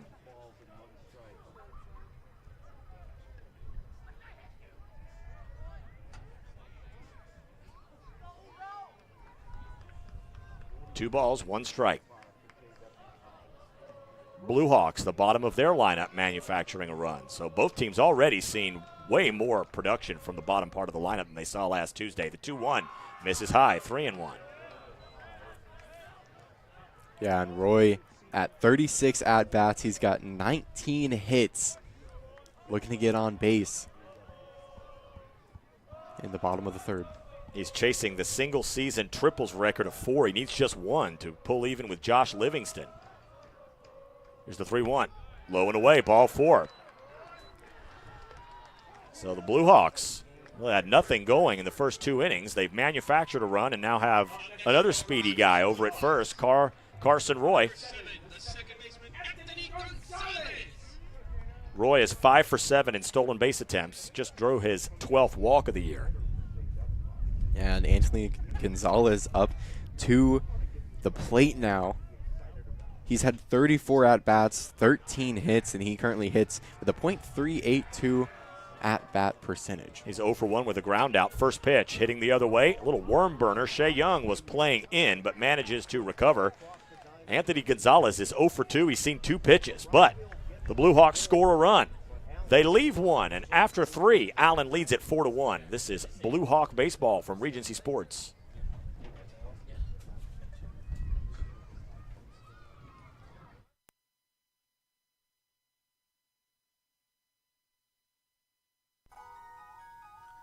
This is Senior Blue Hawk Carson Cooley. First Graphics Services is a Prosper ISD family-owned sign and graphics company that has been providing graphic solutions for over 30 years to the North Texas area. They specialize in signs for home builders, developers, political candidates, school districts, realtors, as well as many other local businesses. Check them out on social media or hit them up on their website at www.firstgraphicservices.com.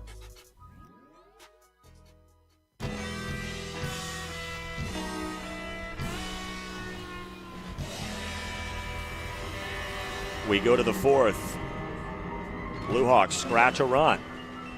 Mo Singleton scoring the first run of the ball game for the Blue Hawks, who trail Allen 4-1. It will be Austin Mack, and then back to the top of the Allen lineup, Kyle Tanksley and Jaden Wilson. Brian Sutcliffe and Colton Boston. As we are down now to 60 degrees. Every time I look, it's dropped a couple degrees. Yeah, and they're going to keep Cole Carroll out there. Yeah, he's just at 65 pitches. Remember, you can go 110. So Carroll got better as the game went on Tuesday. First pitch to Austin Mack. Had an RBI walk his first time up.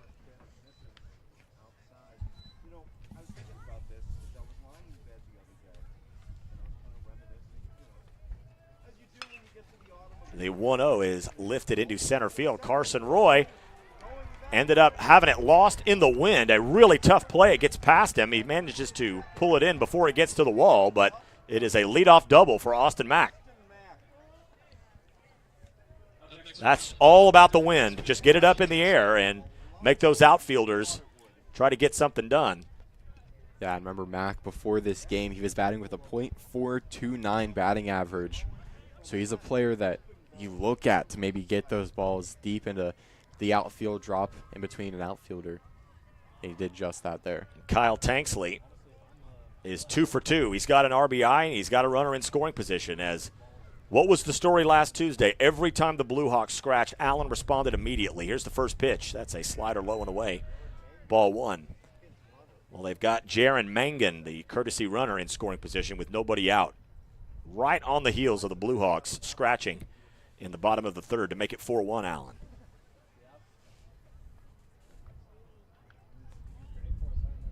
This will be pitch number 69 for Carroll. It's on its way. That is a breaking ball that misses.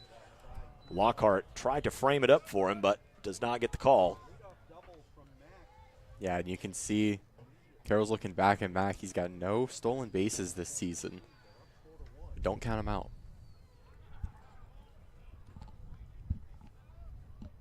Two balls, no strikes.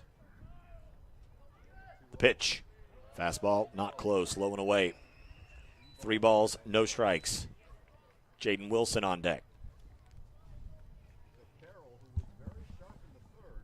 8 of the 9 hitters for Allen have either reached base or knocked in a run. 3 balls, no strikes. Tanksley waits on it. Missed ball 4. So Tanksley has reached in all 3 plate appearances. Yeah, and coming up to bat, Jaden Wilson for Allen now. He leads the team in runs at 19. Yeah, scored 4 of them last Tuesday.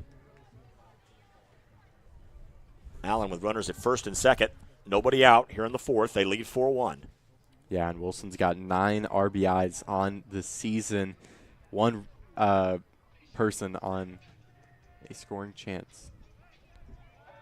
Carroll fakes the throw to second.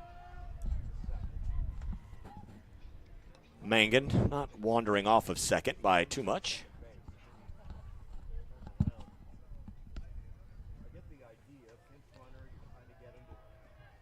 Quickly to the plate, squaring to bunt is Wilson. A fastball misses very low. Wilson able to pull the bat back. It's 1-0. Yeah, and a really good job there from Lockhart to get to the ball, not give Allen any chance to try and take an extra base here. Top of the fourth. Carroll ready, squaring again is Wilson. The 1-0 gets off the tip of the glove from Lockhart, and both runners will advance. That'll be a pass ball.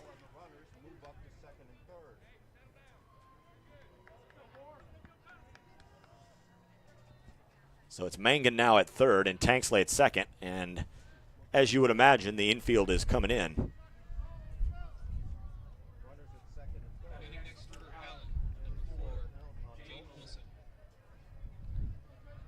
2 balls, no strikes. Infield all the way around. Mangan at third, Tanksley at second, the pitch. Fastball misses, low and away, and there is activity in the Blue Hawk bullpen, as this will be pitch number 75 for Carroll.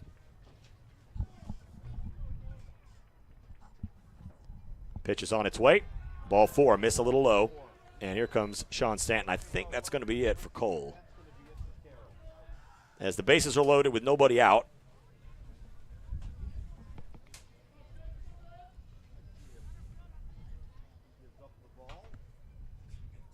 So Stanton with the long walk to the mound. And we will have a new Blue Hawk pitcher. I believe that's probably Grayson Richards coming out. We'll wait till we see a number.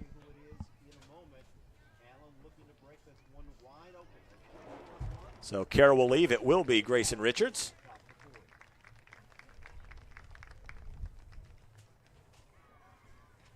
All 3 runners are Cole Carroll's responsibility.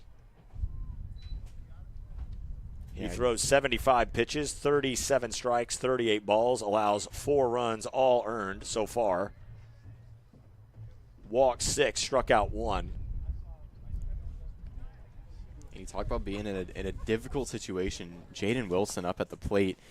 He leads Allen with 19 runs, and who else is on the bag other than Kyle Tanksley, who is second in Allen with runs at 18. So really a tough situation for him to deal with there. Look at the numbers on Grayson Richards. He is 1-0 with a 2.47 ERA in 11 1/3 innings. He has given up 9 hits, walked 10, struck out 2. He's got a 2.06 opposing batting average.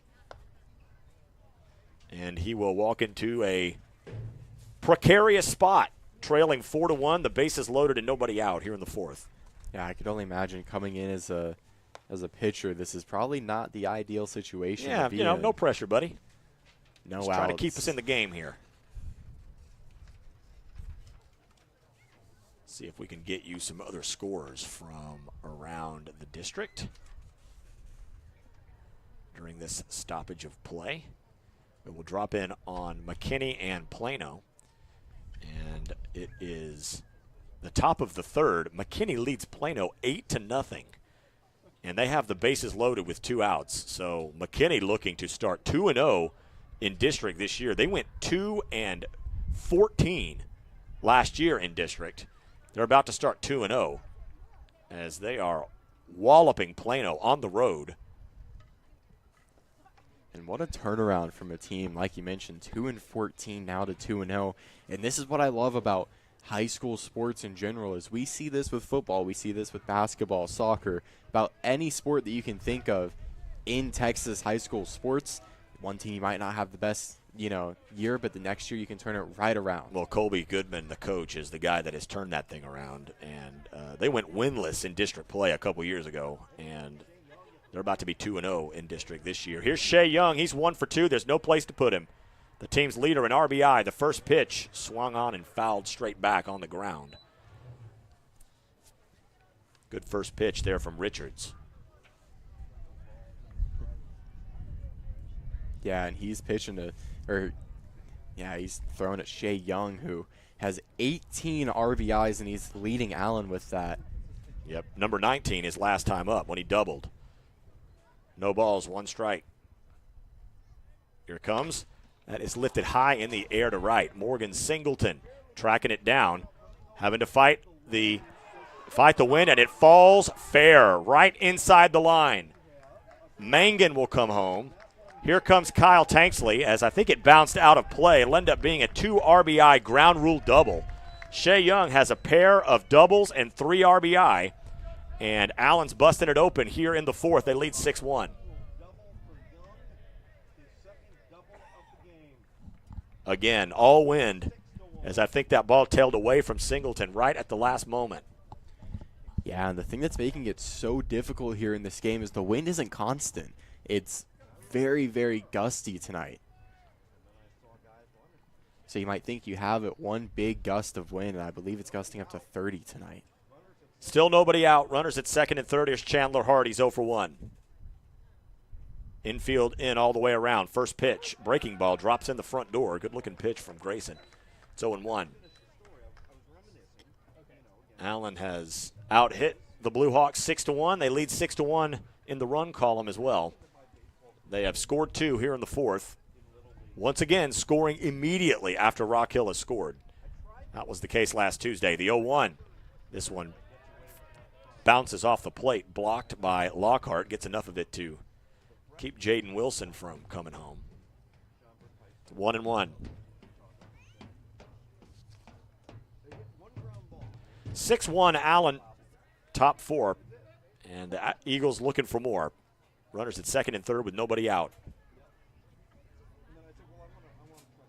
Chandler Hart waits on the 1-1. Here it comes. Breaking ball. Tried the front door again. This time it was locked. 2 balls, 1 strike. Those 2 runs will be charged to Cole Carroll. Jaden Wilson over at third is Carroll's responsibility as well.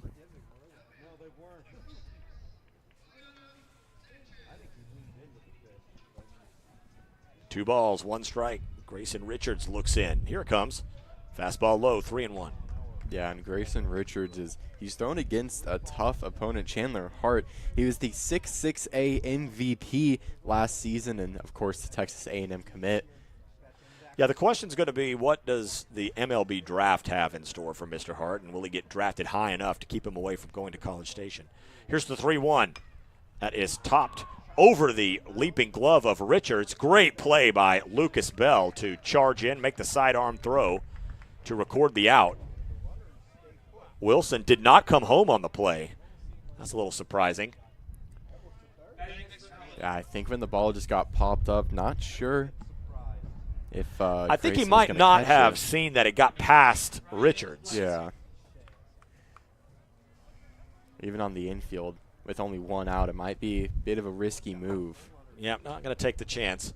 Ryan Blessing is the only hitter in the lineup that has not reached or knocked a run in. He's got a chance to break that streak. He's got runners at second and third with 1 out. He is 0 for 2.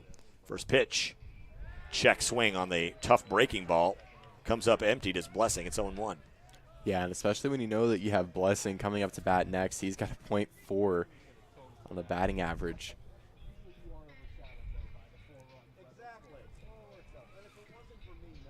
Grounded out to the pitcher in the second. Struck out swinging to end the second. He was the first and third out of that inning. The 0-1 pitch. Breaking ball blocked by Hart. 1-1. And Blessing drew 3 walks against the Blue Hawks last Tuesday. Blessing's also got 9 RBIs with 2 runners in scoring positions. 1 ball, 1 strike, 1 out. Throw over to third. Back in standing up is Wilson. You don't actually see pitchers go through with the throw to third that often. You see them step that way and fake. Infielders in all the way around. As Richards tries to keep his team in it, they trail 6-1 here in the fourth. Richards brings the 1-1 pitch. Fastball that grazes Blessing on the leg. So the hit by pitch loads the bases for Carson O'Neill. Yeah, it's something interesting to just look at this outfield that Rock Hill has. They've shifted the center and the right fielder a little bit more to the right, accounting for that win, but they moved the left fielder a little bit more to the left than where he was starting he's this playing game. it in as well. That's Kalanick. And, again, expecting that. You'd really have to get a hold of one to hit it deep to left. But that ball gets over the left fielder's head. It's going to roll around for a while. Here's the first pitch to O'Neill. That drops in for a strike. Richards' breaking ball looking good. Here in this relief appearance of Cole Carroll.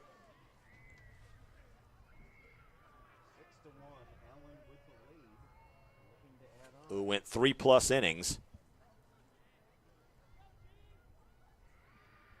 The 0-1 pitch. Trying to come over the top with that breaking ball, but it floats high, 1-1. O'Neill with 33 bats, 8 hits.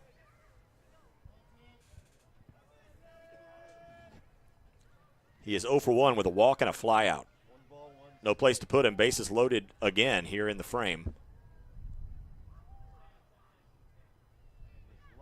Richards works from the center of the pitching rubber. For the belt high set, the 1-1 is on its way. Blocked by Lockhart. The low pitch makes it 2 balls and 1 strike.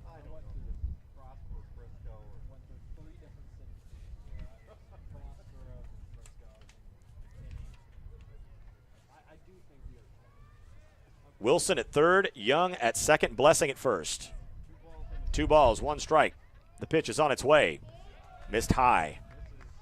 No, I'm not sure what they called here. I think they called catcher's interference. So a run comes home. That's catcher obstruction.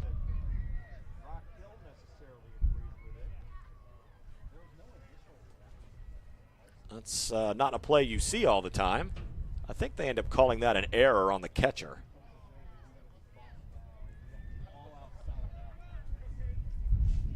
So the runners all move up. Shea Young goes to third. Blessing goes to second. So it's 7-1 Allen. Bases are still loaded and 1 out. Musket is 1 for 2. First pitch. That is roped on a line right to Bell. Goes down to his knee to Spirit for the second out. Great play by Bell and a big second out. You know, something that always just amazes me is how quick these guys' reaction time is. You're talking about a ball coming off a bat at probably 90 miles an hour, if not quicker, and be able to catch that in the infield. It requires an incredible reaction time from all of these athletes. For the second time in the game, Allen will send 9 men to the plate. Here's Hayden Denny. He's 0 for 1. Also has a walk. First pitch, misses high, ball 1. And I think it's also interesting, too, to look throughout the game, the difference in pitchers and where they're standing. Powell was standing, you know, all the way to the right on that pitcher's mound, and Richards standing pretty much in the center here. You had Carroll off to the right, you got Powell off to the left, and Richards splitting the difference. 1 ball, no strikes to Denny. With him loaded, the 1-0. Low, 2-0.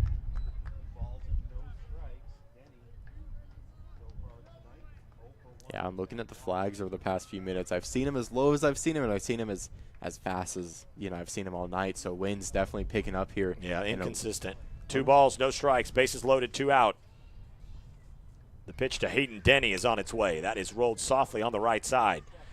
Anthony Gonzalez bobbles for a minute. His throw is just in time. Dug out by Brady Slanina, saved a run. But Allen sends 9 to the plate. They score 3. They leave them loaded. We go to the bottom of the 4th. It's all Allen. They lead 7-1. This is Blue Hawk Baseball from Regency Sports. Attention North Texas ball players, this is senior Cole Carroll. Step up your game with the NTX Tribe Baseball Club. They offer elite baseball and softball training, top facilities, and a winning brotherhood for players of all ages. Join the NTX Tribe today and take your skills to the next level. Visit ntxtribebaseball.com. NTX Tribe Baseball, the champions have made.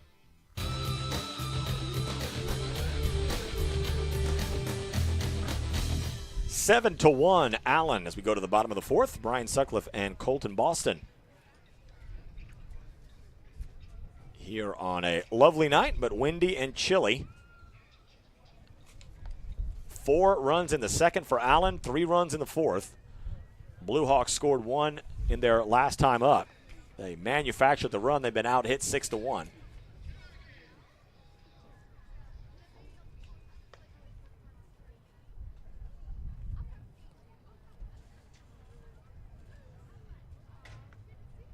Problem for the Blue Hawks here has been some well-timed hits for Allen and too many walks for the Blue Hawks. They've issued 6 free passes through 4 innings. And J.W. Powell, who wasn't quite as crisp in the last inning, but now his lead is expanded. He is up 7-1 along with his Allen teammates. Yeah, and you look at how the last game ended. It was off of a couple of walks and pass ball. Allen scored the game-winning run on Tuesday in the bottom of the 14th without the benefit of a hit. I think most coaches will tell you they're okay losing games, but you want the other team to really earn it. And Allen took what the Blue Hawks gave him. Blue Hawks making one more mistake than Allen. Yeah, but also the stamina it takes from both teams to play 14 innings, and for it to end that late, as an athlete, I can only imagine how difficult it might have been to make sure that you're still awake, that you're staying focused throughout the entire 4.5 hours that game took. And it was 4.5 hours. It was a long night. But it was a heck of a game. A lot of drama, a lot of intensity, a lot of big plays. Rock Hill wriggled off the hook in the later innings a couple of times in that game. Great double play from Aiden McDaniel and Grayson Richards in the late innings, going across the diamond with the bases loaded and one out when Allen was looking almost a certainty to walk it off. Here's McDaniel. He's 0 for 1. First pitch misses low, ball 1. Yeah, and McDaniel's last game against Frisco, in his one at-bat, he had 1 RBI. Now, no one on base right now, but he's hoping to look to get on. He can do damage on the base pass as well. He's got 7 steals. The 1-0 is taken for a strike, 1-1. Blue Hawks will welcome Princeton here 2 nights from now. We'll get right back to it. We'll have the Blue Hawk pregame show starting at 7:15.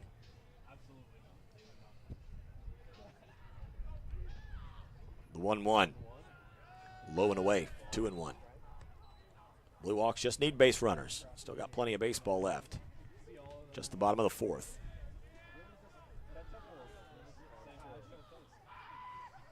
The 2-1. A sinking fastball. McDaniel can't get a piece. It's 2-2.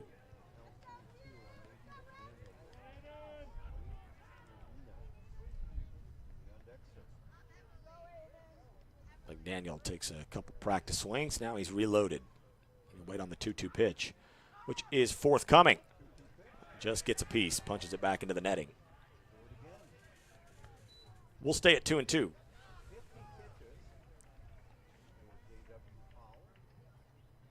And just what an important time for this game. Down by 6, what can Rock Hill put together here in the bottom of the 4th? One batter at a time. Here's the 2-2. Another foul back.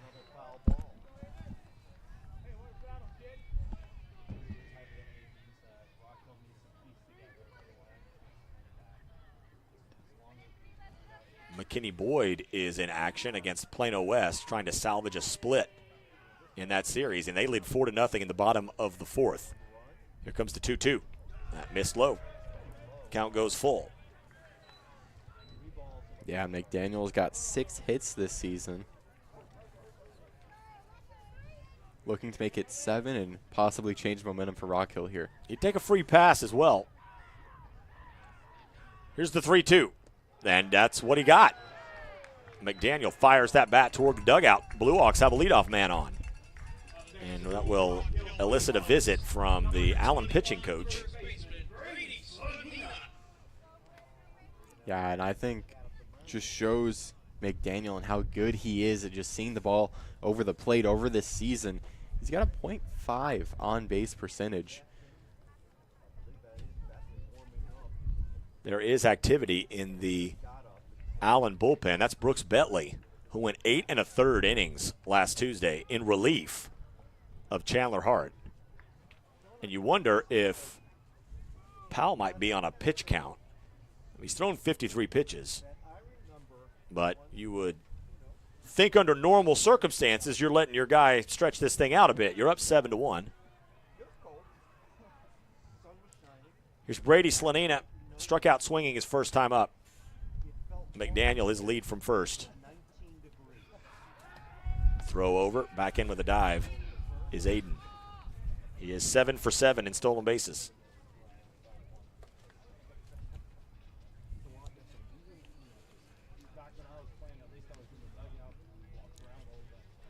Slanina needs 4 doubles to tie the team's all-time record. The pitch is out of the zone, and Aiden McDaniel is tagged out on the attempted steal.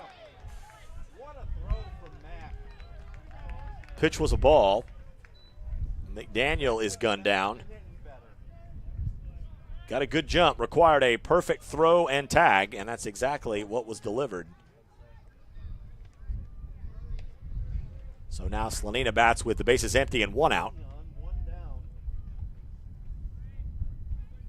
Powell back to the windup. The 1-0. Misses low and away. 2-0. Yeah, and that was just a great throw from Austin Mack. Getting it from home all the way to second and just barely getting him out in time. Yeah, required a perfect throw, and he put it right on the bag. If Tanksley had to contort himself in any way to go get that ball, McDaniel would have beaten it. The 1-1. Misses low and away. Is 2-1. Yeah, and I think arguably catcher could be considered one of the hardest positions to play in any sport, and I think he nailed that throw perfectly. 2 balls, 1 strike, 1 out. Brady waits. Here it comes. Fouled back. 2-2. Slanina had 3 hits in the loss last week, and he was smoking it all over the place. Yeah, and 5 at-bats. He had 3 hits in that game against Allen. Has 6 multi-RBI games this year as the team's all-time leader in RBI now with 45. 2 balls, 2 strikes. Powell brings it. Fouled back again. Slanina battles.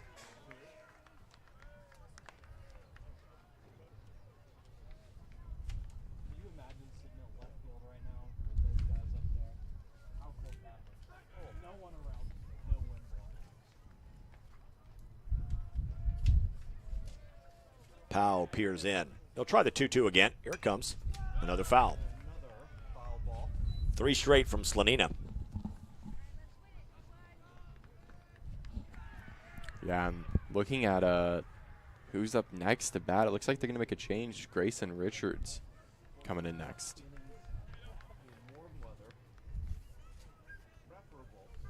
Richards came in for Carroll on the mound. It looks like he's going to do it at the plate, too. The 2-2.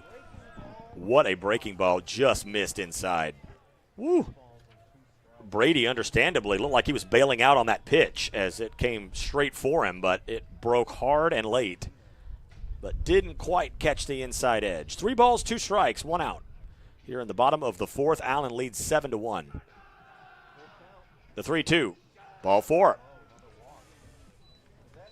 Yeah, and this is going to give Richards a pretty good chance here. He's only been up 10 times this season. He's got 2 hits.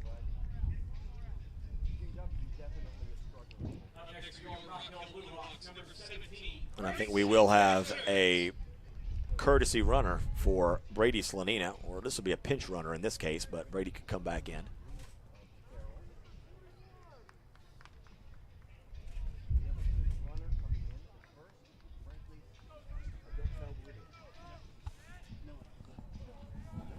Haven't seen a number on the courtesy runner.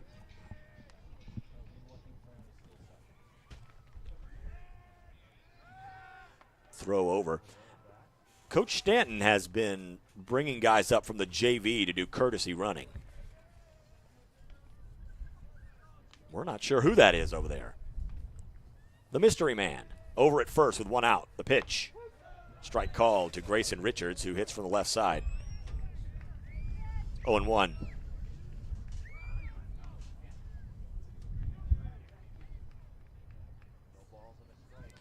The 0-1. Strike called, 0-2. Pelt working both sides of the plate effectively. Richards now down in the count. No balls, 2 strikes. Mystery courtesy runner over at first. The 0-2 back in with a dive. Yeah, I think that's a great call from Coach Stanton. Putting these JV guys in the game situation on varsity, giving them the experience, letting them see the game from the field. Comes the 0-2. Late swing, fouls it back toward the Rock Hill dugout. Richard stays alive. And I think, especially in Texas high school sports, there's such a big difference between a varsity game and a JV game. So being able to get out there, see it firsthand, I think that's going to be a really important experience. 0-2 pitch. 0-2. Staying alive. Again, fouling it down at the plate. I also like how he's not fooling around right Blue Hawks definitely seen some better at bats the second time through the lineup against Powell. He struck out 6 his first time through the lineup.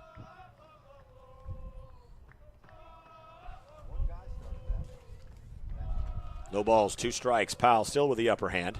Runner away from first. The pitch right back toward the screen on the foul. Richards didn't miss that by much. Looks like he's getting close to timing it up. Yeah, it's a lot of good contact here from Richards. No balls, 2 strikes, 1 down. Quick throw over to first. Dive back in safely from the runner. Remember, Richards only up to the plate 10 times this year with 2 hits. A lot of contact, showing some good promise. No balls, 2 strikes. Here it comes. That is way all the way back to the screen on the fly. Runner moves to second on a wild pitch. Yeah, and Richards doesn't have any RBIs this season. Got a chance now as the wind picks up again. We've seen balls in the air causing havoc out in right field. Runner away from second. 1 ball, 2 strikes, 1 out. Grayson Richards waits on it. The pitch missed low and in. Yeah, and something that Allen hasn't really done too much is they haven't really changed the position of their outfielders. All of them kind of staying where they normally would.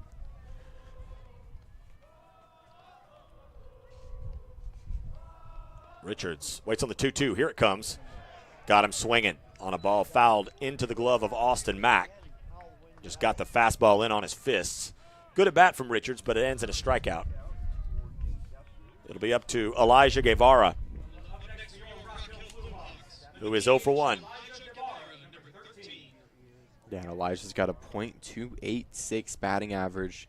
He's been up 21 times, and he's gotten hit 6. Got a runner at second with 2 outs. First pitch. Strike called, 0-1. Yeah, and Elijah's got 5 RBIs on the season. Looking to make it 6 here. Had one of them in that 2-run first in Allen last week.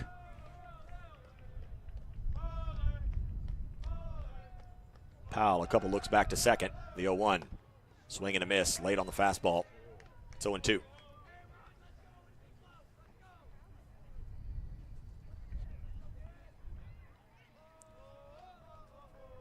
Allen will have the 9-1-2 hitters up in the 5th.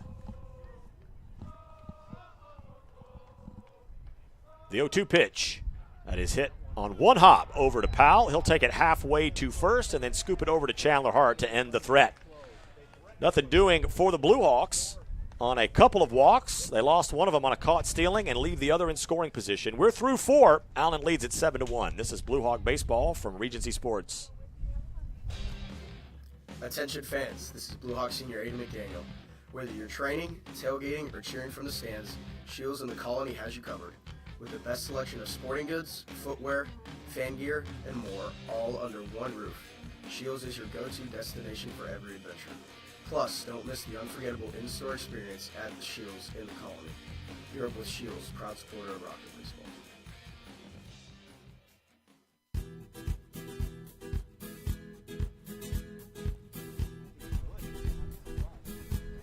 We'll say hello to the 5th inning. Allen leads 7-1. They scored 4 in the second and 3 in the 4th. Grayson Richards in for his first full inning of work.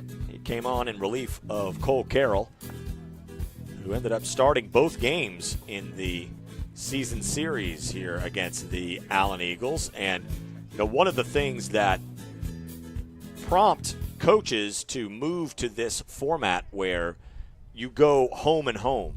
It used to be you'd play all the teams in your district and then you'd start over again and play them all in the opposite venue. But you'd get in situations where teams could start to craft their pitching rotation to where you might have your rival have to face your ace twice. So they said, well, why don't we get away from what could be an unfair advantage by playing both games back-to-back within a 2 or 3 day span. And this time in a 9-team league, though, you end up potentially having to face the same pitcher twice. Allen faces Cole Carroll twice, and they get the better of him here in the second game. But Blue Hawks still have some time. The first offering to Austin Mack is laced foul on the right side, 0-1. He is 1 for 1, reached in both plate appearances. Yeah, it's something I think Rock Hill did really, really well in that last inning is they slowed the pace of the game down. It's been pretty quick, but that inning they slowed it down. Here's the 0-1 pitch. 0-1 misses wide. 1-1. Mack walked, brought in a run. His courtesy runner came around to score. Then doubled his last time up. Not bad for the 9-hole guy. The 1-1 is rolled foul over toward the Allen dugout. It's 1-2. I think being able to slow this game down is really going to help Rock Hill here. Lets you have a second to really think about where you are, what you need to do, get your head right into the game. 1 ball, 2 strikes. The pitch, breaking ball. That dropped significantly, but not quite fast enough. Might have been a little bit inside, 2-2.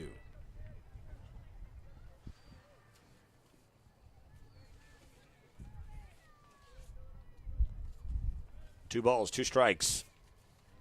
Richards delivers, low and away. And it'll be full count for Austin Mack, the batter that before this game had the leading batting average for Allen at a .429, but then again, that's only in 3 games played. Richards ready to deliver the payoff pitch.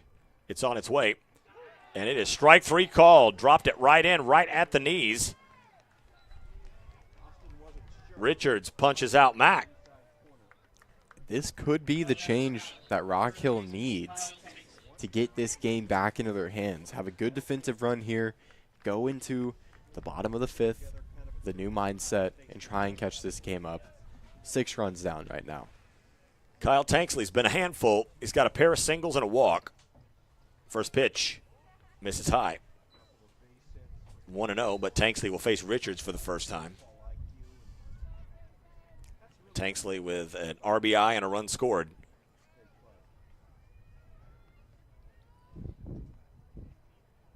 Waits on the 1-0. It's on its way. That's a breaker. This one misses low, 2-0. Yeah, and something a little interesting. Rock Hill has taken their center fielder, placed him a little bit to the left with the wind crossing left to right here. Standing at about on the R in the Rock Hill logo. Well, the 2 line drive singles were both pulled to left. The 2-0. That drops in for a strike.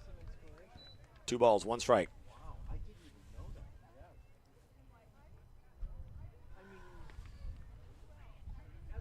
Nobody on, 1 out, top 5. Allen leads Rock Hill 7-1. 2-1 pitch. Fastball, Tanksley lays off. Sails outside, 3-1.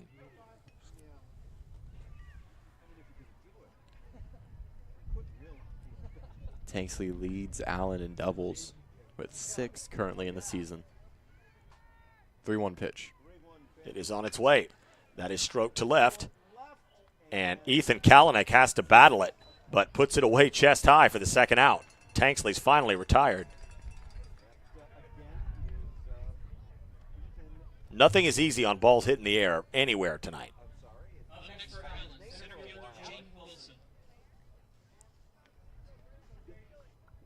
Wilson coming up to bat. He is leading this Allen team in runs with 19 before this game. He's 0 for 2. A ground out, a fielder's choice, and a walk. First pitch. Misses low, ball 1. Wilson's got a .333 batting average. It's been feast or famine for Allen so far. Didn't score in the first, scored 4 in the second. Didn't score in the third, scored 3 in the fourth. The bases are empty with 2 out here in the 5th. The 1-0 catches the zone. 1 ball, 1 strike.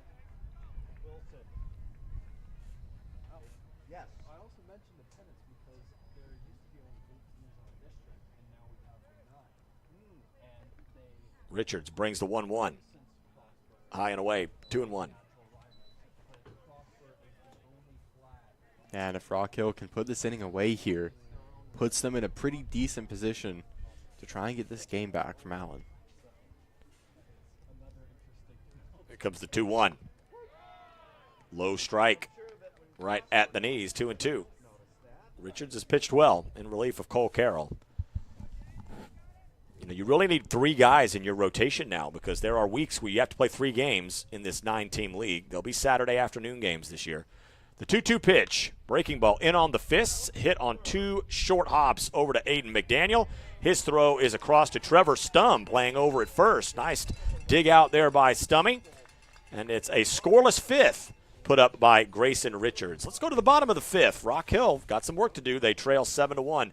This is Blue Hawk Baseball from Regency Sports. Hey there, folks. This is Rock Hill Senior Trevor Stum telling you about a company that's family-owned, tail-approved, clean cars, wacky dogs. That's the Scooters way. Go see them in McKinney at 12041 West University Drive. The team at Scooters says go Blue Hawks.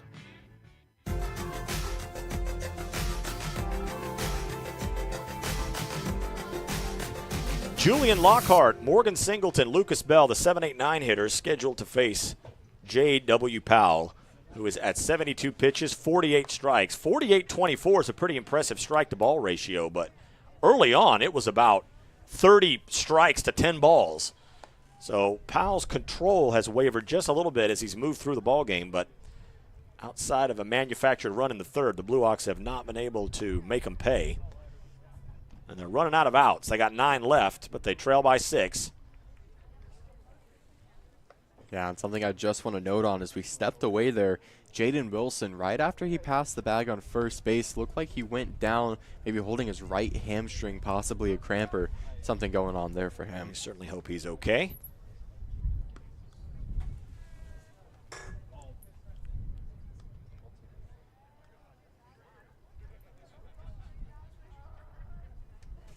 Boyd now leading Plano West 5-0, as there's blowouts all around thus far.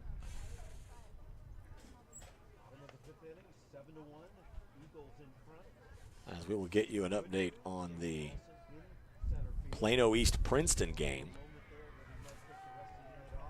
Coming up to bat now, Julian Lockhart. Plano East leading Princeton 4-2 in the bottom of the 5th.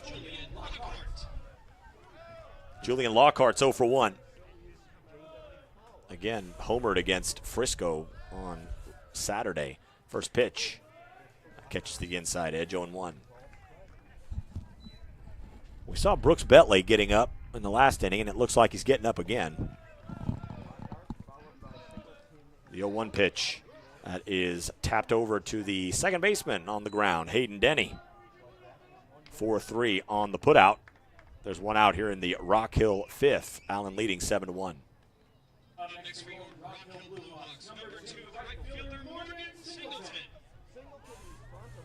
Morgan Singleton has the only hit of the ball game for the Blue Hawks. It was a perfectly placed bunt down the third base line. Morgan, too, also has the only run for Rock Hill off of a catcher error.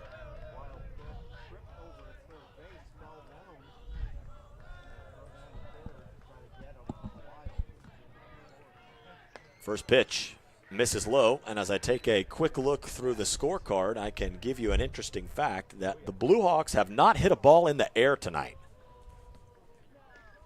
Every out has been a strikeout or a ground out. The 1-0 pitch is cut on and missed. And that's what you want from your pitchers.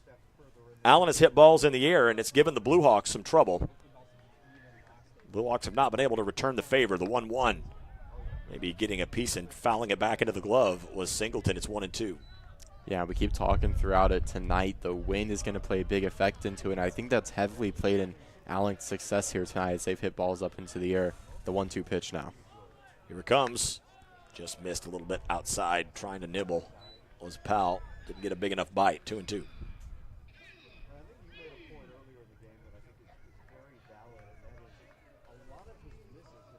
Powell brings the 2-2. Got him swinging. Ball diving out of the zone. So quickly 2 outs here in the Blue Hawk 5th. Lucas Bell is 0 for 1.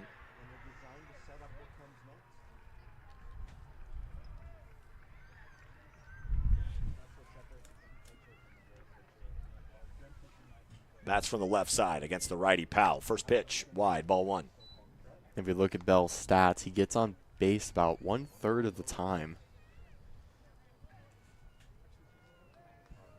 Been very good at shortstop this year. The 1-0. That busts in for a strike. 1 ball, 1 strike. I think 2 outs here late in the game. You got to start playing it a little more aggressive. Try and get the ball up in the air. Here's the pitch. 1-1. And his top foul. You got Coach Yeri over at third base. Takes it on that 1 hop, retreating, playing the hop perfectly.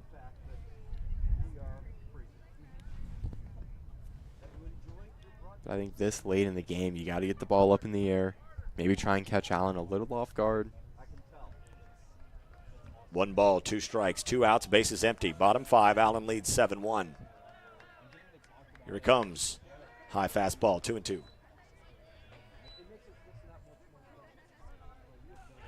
Allen will have the heart of their order up in the 6th. It'll be Young, Hart, and Blessing, 3, 4, 5 in the lineup. Powell brings the 2-2. Got him looking. Fastball right at the knees.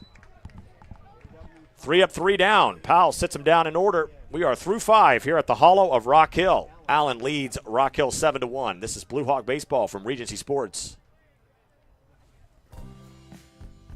This is Senior Reed Tebow from your Rock Hill Blue Hawks. Baseball season is in full swing. Why not renew your home for spring with custom shelving from Urban Farmhouse Group? Their products can be found by searching Urban Farmhouse Group on Etsy.com. The Blue Hawks thank Urban Farmhouse Group for their support of Rock Hill baseball broadcasts.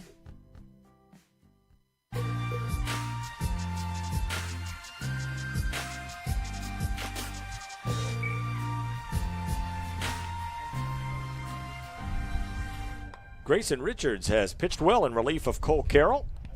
As we go to the 6th inning, Allen leading 7-1. Brian Sutcliffe and Colton Boston. So apparently sometimes people just call you Boston.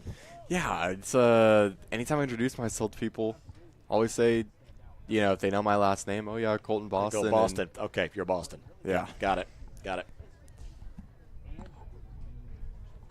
Or if I'm ever just needing to know someone for like a day, I'll just say Boston.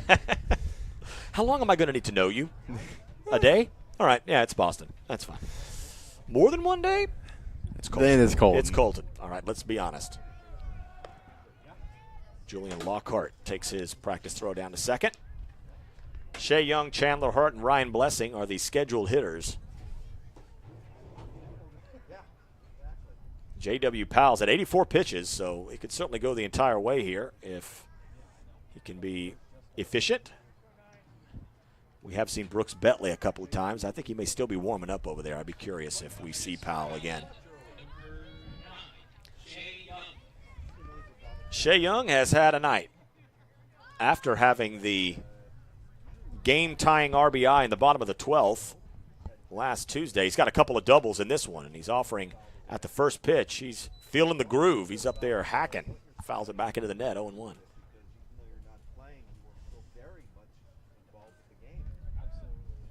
Got 3 RBI, 4 RBI now in the series.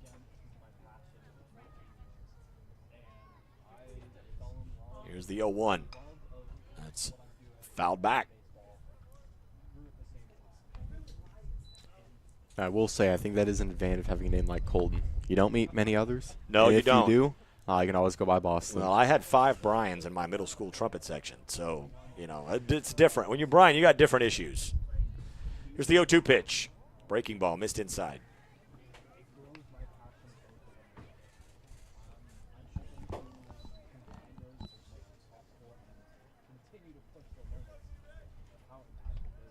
Richards working out of the full windup. Delivers the 1-2. That is hit on one scalding hop over to Aiden McDaniel. Beautiful throw from Aiden. Right on the money to Stum at first. There's 1 out.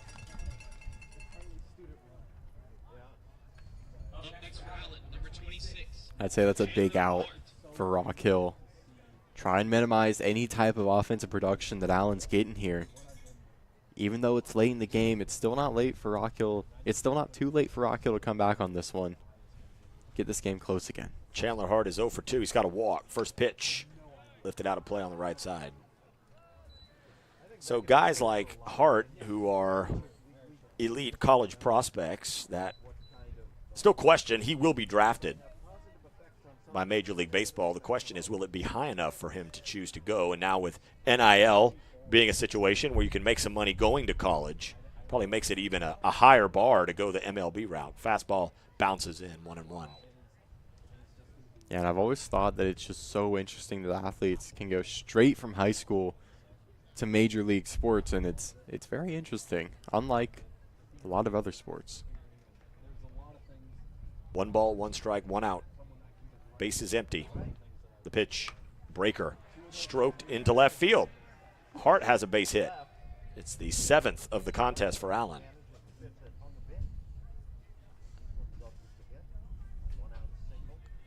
Yeah, there was some good heat on that hit out there. Ryan Blessing is 0 for 2. Was hit by a pitch his last time up.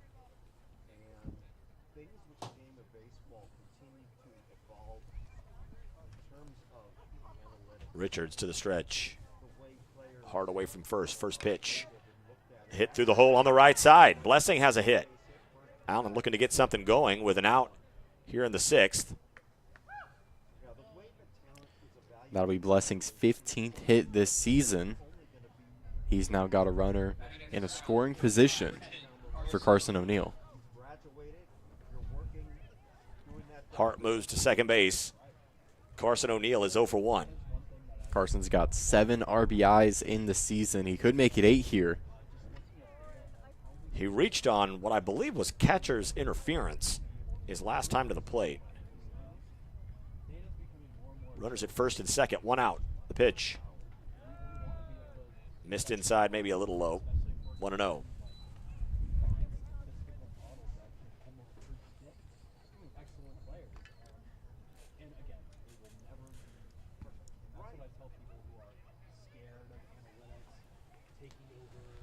Hart at second, Blessing at first. Here it comes to O'Neill. Fastball high. 2-0. No strikes, 1 out, 2 runners on bases, 1 in a scoring position. Pretty important set of pitches here for Rock Hill, trying to keep Allen's defense or offense down. The 2-0 misses inside and low, 3-0. Caden Muscat is in the on-deck circle.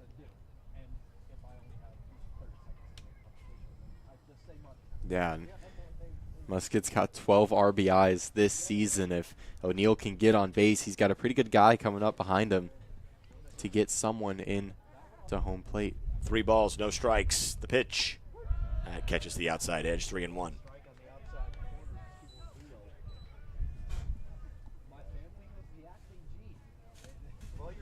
You'd expect at this point they're probably going to ride Richards as long as he can go, unless the offense can start piecing some things together here in the late innings. The 3-1 pitch.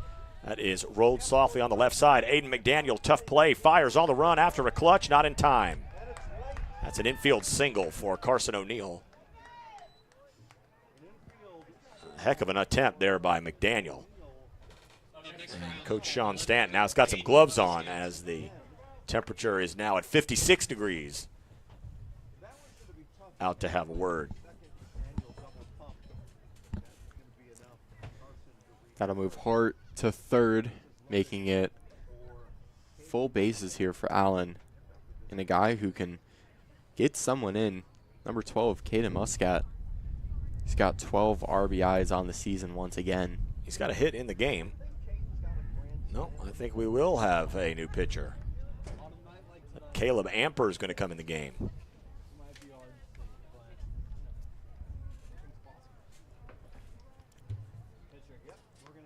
That he will. And he's a tall drink of water. I think I may have heard that he goes 6'8", I believe, if I'm not mistaken. And he looks it, as he is a big dude up there on the mound. And he'll do what Grayson Richards had to do, which is come into the ballgame with the bases loaded. Yeah, and just an update on just how strong this wind is that we're playing here tonight. 21 miles an hour, gusting up to 37. Yeah, I believe it. Caleb Amper 3 2/3 innings. He's 0-1 on the season with a 5.73 ERA. He is struck out 3, walked 2. He takes his warm-up tosses. Chandler Hart at third, Ryan Blessing at second, Carson O'Neill at first. Keep in mind, there is a 10-run mercy rule in Texas high school baseball. Allen leads by 6 right now. If they could plate 4 here in the inning, they could potentially end the game in the bottom of the frame.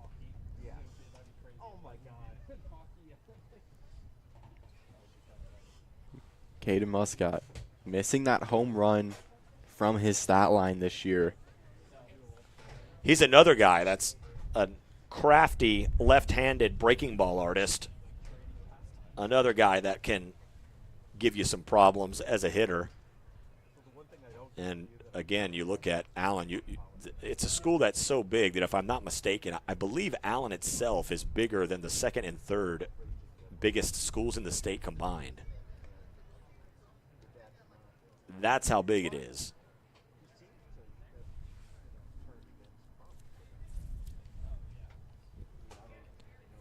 That was why it's so impressive to see guys like Chandler Hart that are playing for Allen as a freshman. You're playing for Allen as a freshman, probably pretty good. You know, if you're able to go out there and prove yourself as a freshman in a school that big, I mean, you know you're it's going a little ridiculous. somewhere. Yep. And it's done him well. Sitting on third right now. Caden Muscat is 1 for 3 with a single, a fly out, and a line out. No place to put him. Amper will work on the stretch. He likes the first base side of the rubber. Righty versus lefty matchup. Here it comes. First pitch, very low and inside, ball 1. Hayden Denny scheduled to hit, but he is not in the on-deck circle.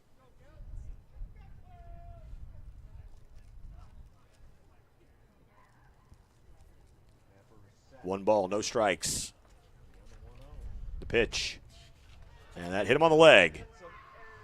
That's an RBI the hard way for Caden Muscat. It is 8-1 Allen. That's number 11 coming into bat for Allen. Unsure of who it is. That is Nico Evangelopoulos. First team all-district name guy right there immediately. He saw action against the Blue. I remember him last year. Well, and again, this is now an important situation as you have the bases loaded and nobody out on a 7-run game.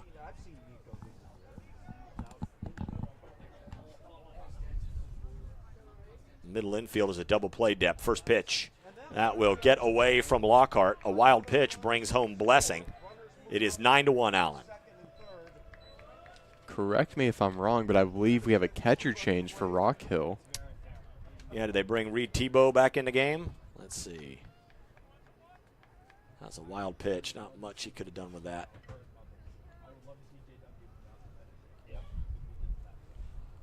Tebow was the catcher last week, so it would not surprise me if he is now back behind the plate. 1 ball, no strikes. Runners at second and third. It's 9-1. Pitch pops out of the glove. I don't think that's either Tebow or Lockhart. I haven't seen yet who that is behind the dish as the Blue Hawks getting some guys into the ball game. As Allen is running away with this one a bit. They lead 9-1. Here's the 2-0. Missed a little wide. 3-0.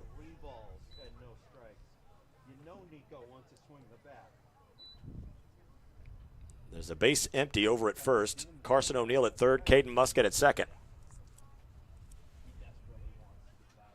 Evangelopoulos waits on the 3-0. Here it comes. Ball 4. That ball gets away from the catcher. O'Neill will come home to score. It's 10-1.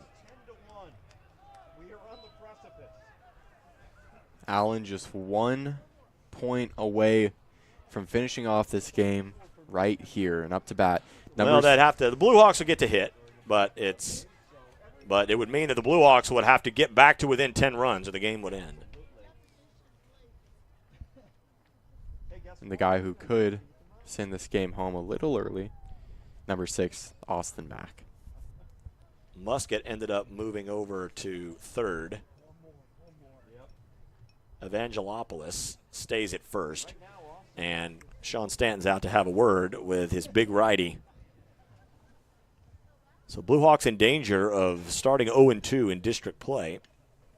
I think the squad was, eager for a rematch here tonight, but Allen shown why they're the defending district champions, a top 10 team in the state.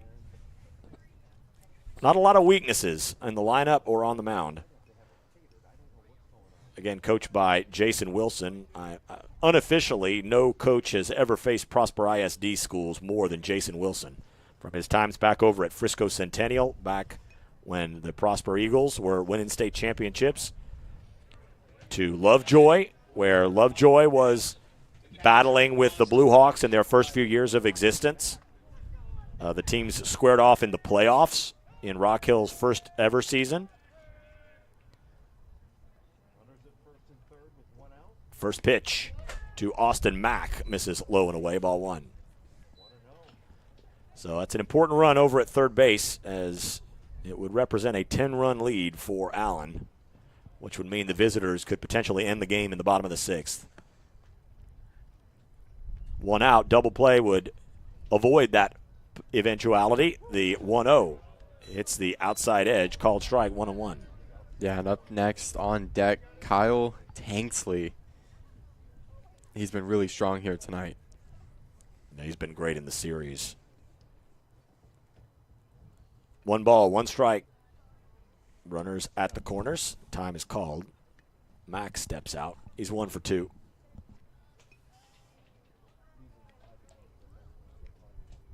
Got a double to his credit. The 1-1 pitch. That is just poked. Back defensive swing. Into the net with the foul ball, 1-2.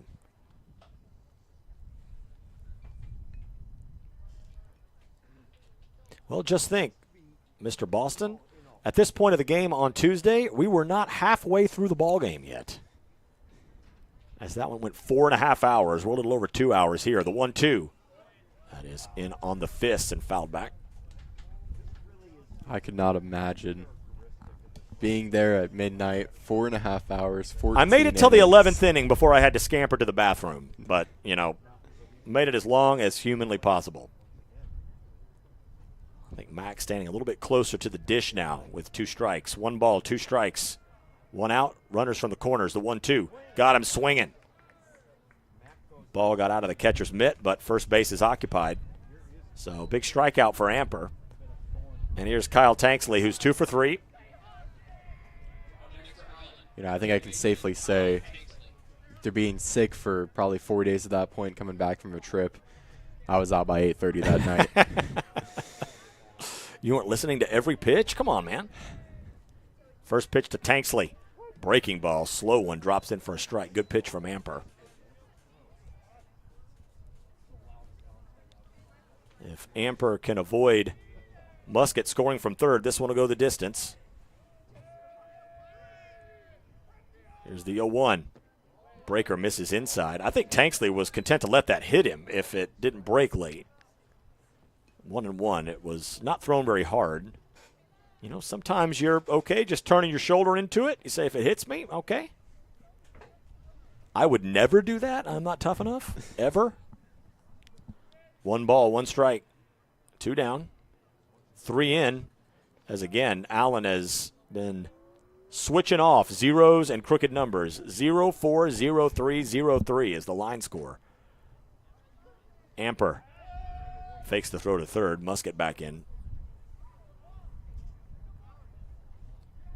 Yeah, I have no idea how some of these guys can just lean into the ball that's being thrown at them pretty hard and just, get the base. Musket at third, Evangelopoulos at first. 2 outs. An important runner over at third. Here's the 1-1. Missed low and away, 2-1. Didn't miss by much. Amper is the 3rd Blue Hawk pitcher. It was Cole Carroll, then Grayson Richards, and now the big righty, Caleb Amper. As Amper seeing his first district action as a varsity player. The 2-1. Breaking ball. That missed high. 3-1. So Tanksley in the catbird seat. Yeah, and Wilson up on deck. 9 RBIs this season. 3 balls, 1 strike. The pitch way outside. Ball 4, and here comes Caden Musket on the wild pitch. He scores the run to make it 11-1, and Allen will have an opportunity in the 6th to end this one early.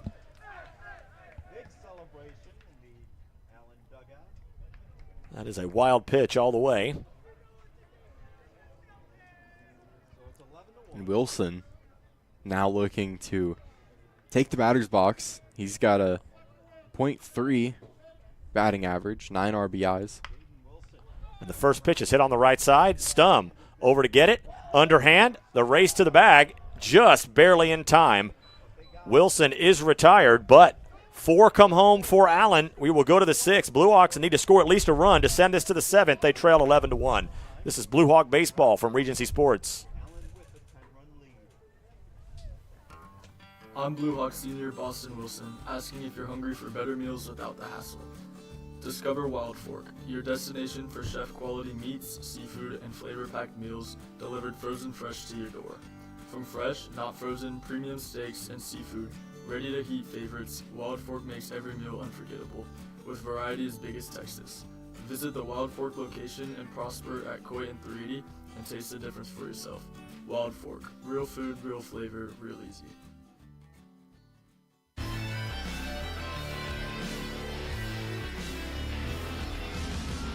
Brooks Bentley will come into the ballgame to try to finish this thing out. Allen leads 11-1 in the bottom of the 6th. They could win this by run rule if they can prevent the Blue Hawks from scoring. If Rock Hill scores even a single run, we'll go to the 7th.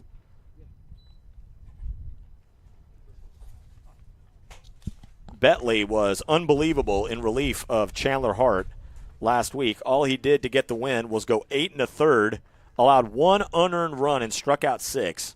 In the last 2 years against Rock Hill, Bentley 13 1/3 innings, no earned runs, and 12 strikeouts. A ridiculous line. And he will face the 1, 2, 3 spots in the lineup. And we will see some fresh hitters, as at least in terms of batting, Carson Roy's night is done. It'll be Carson Cooley.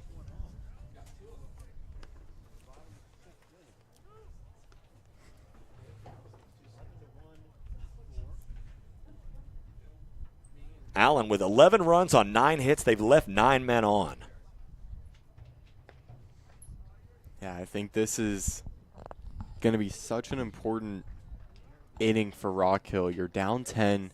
This could end the game an inning short. Can you keep it going? And well, this looks like the Allen team that in its final tournament, beat South Lake Carroll and Rockwall. Those are 2 elite baseball programs.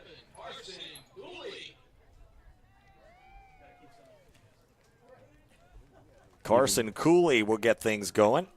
He's looking for his first hit of the year. He does have an RBI. Only has 3 plate appearances.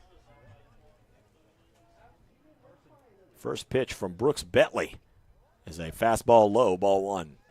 Yeah, look at the final line score on J.W. Powell.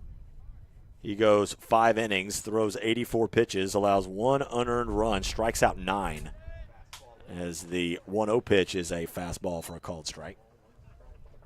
Yeah, and I really like this call from Coach Stanton. Yeah, get some guys in there. 1 ball, 1 strike. The pitch cut on and missed. Swung over the top of a heater. It's 1-2.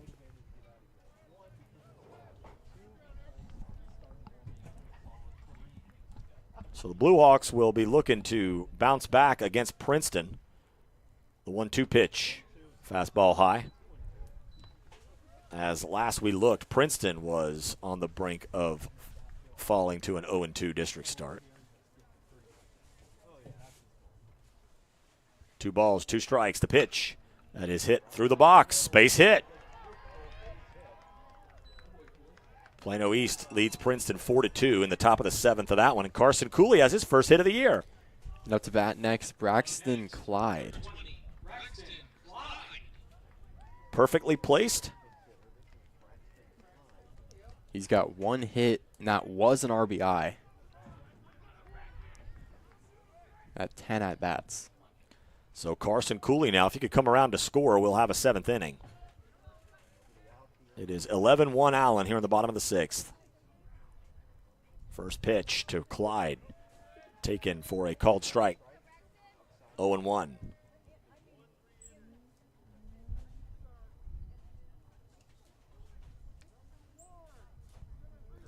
Carson Roy, in fact, I think the Blue Hawk coaching staff understands the importance of this run, so they're going to try to get this guy around. So they put Carson Roy back in the game. You think that signals anything of Roy possibly trying to steal a base? Yeah, I think the Blue Hawks want to see 7 innings here tonight. You know, if for nothing else, it's just more reps, right? It's more guys to get in and get pitches on the mound, more guys to get at bats. Right, and Roy has 5 stolen bases this season. Yeah, he can go. There's nobody out. No balls, 1 strike. The pitch misses high, 2-0. Or excuse me, 1-1. He currently sits tied at 3rd in the team for stolen bases this season. Blue Hawks had swiped 41 of 46 bags coming into play today. The 1-1. Misses outside. 2-1. Much different situation for Bentley. He came into the ball game in a nip and tuck affair, tie ball game on Tuesday. He comes in today with a 10-run lead. The 2-1. Strike called at the knees. 2-2.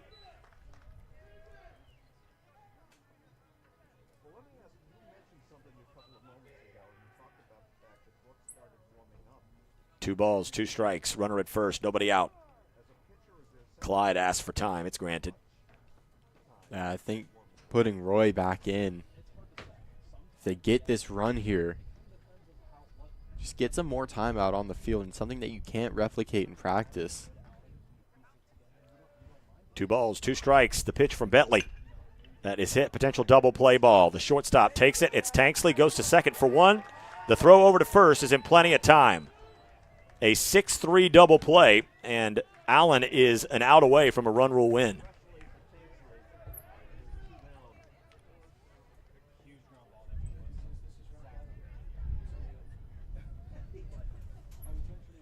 Looks like number 18 coming up to bat for Rock Hill.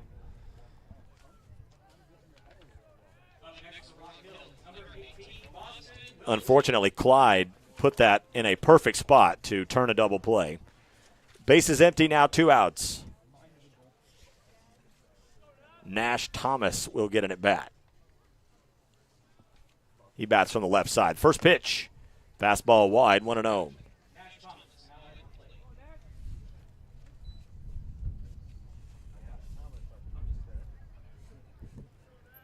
Base is empty, 2 down. The pitch from Bentley. That is hit the other way, but foul into the top of the Blue Hawk bullpen. It's 1-1. So it looks like both Rock Hill and Princeton will be hungry to get their first district win.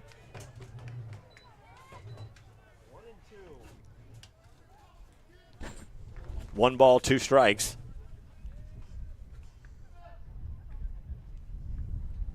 One ball, 2 strikes, 2 outs.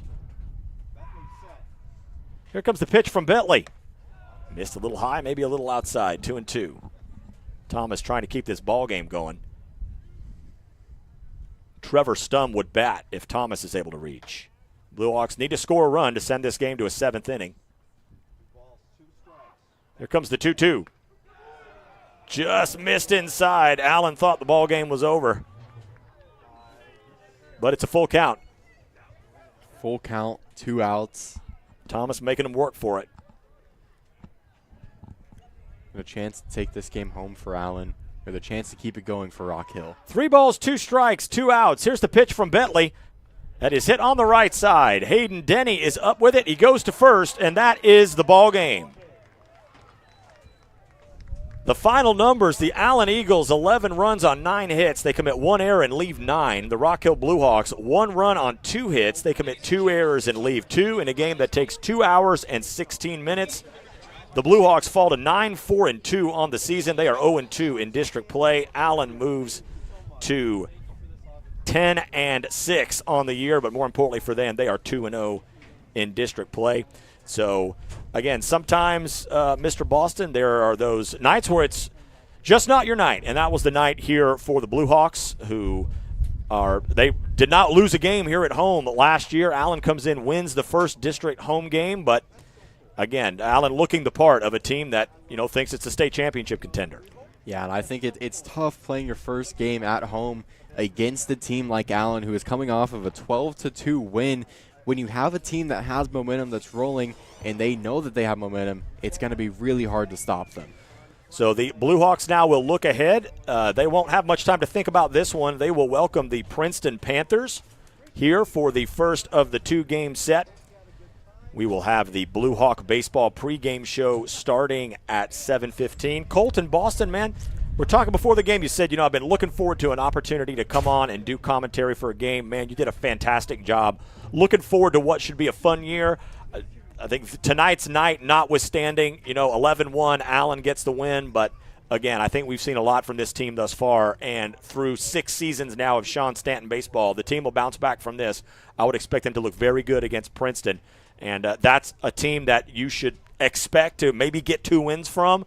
I think if you look at the end of Tuesday night and you're back to 2-2 heading into what I believe would be the Prosper Series at that point, you get to feeling good again. But it's an 0-2 series against Allen. But, again, you nearly had the game. You were 1 play away from getting a split. And I think the coaching staff definitely will remind the guys of just how close they were to that. But it's not their night tonight as Allen gets the win 11-1 for Colton Boston and the entire Regency Sports Broadcasting team. I'm Brian Sutcliffe. We'll see you on Friday. So long, everybody.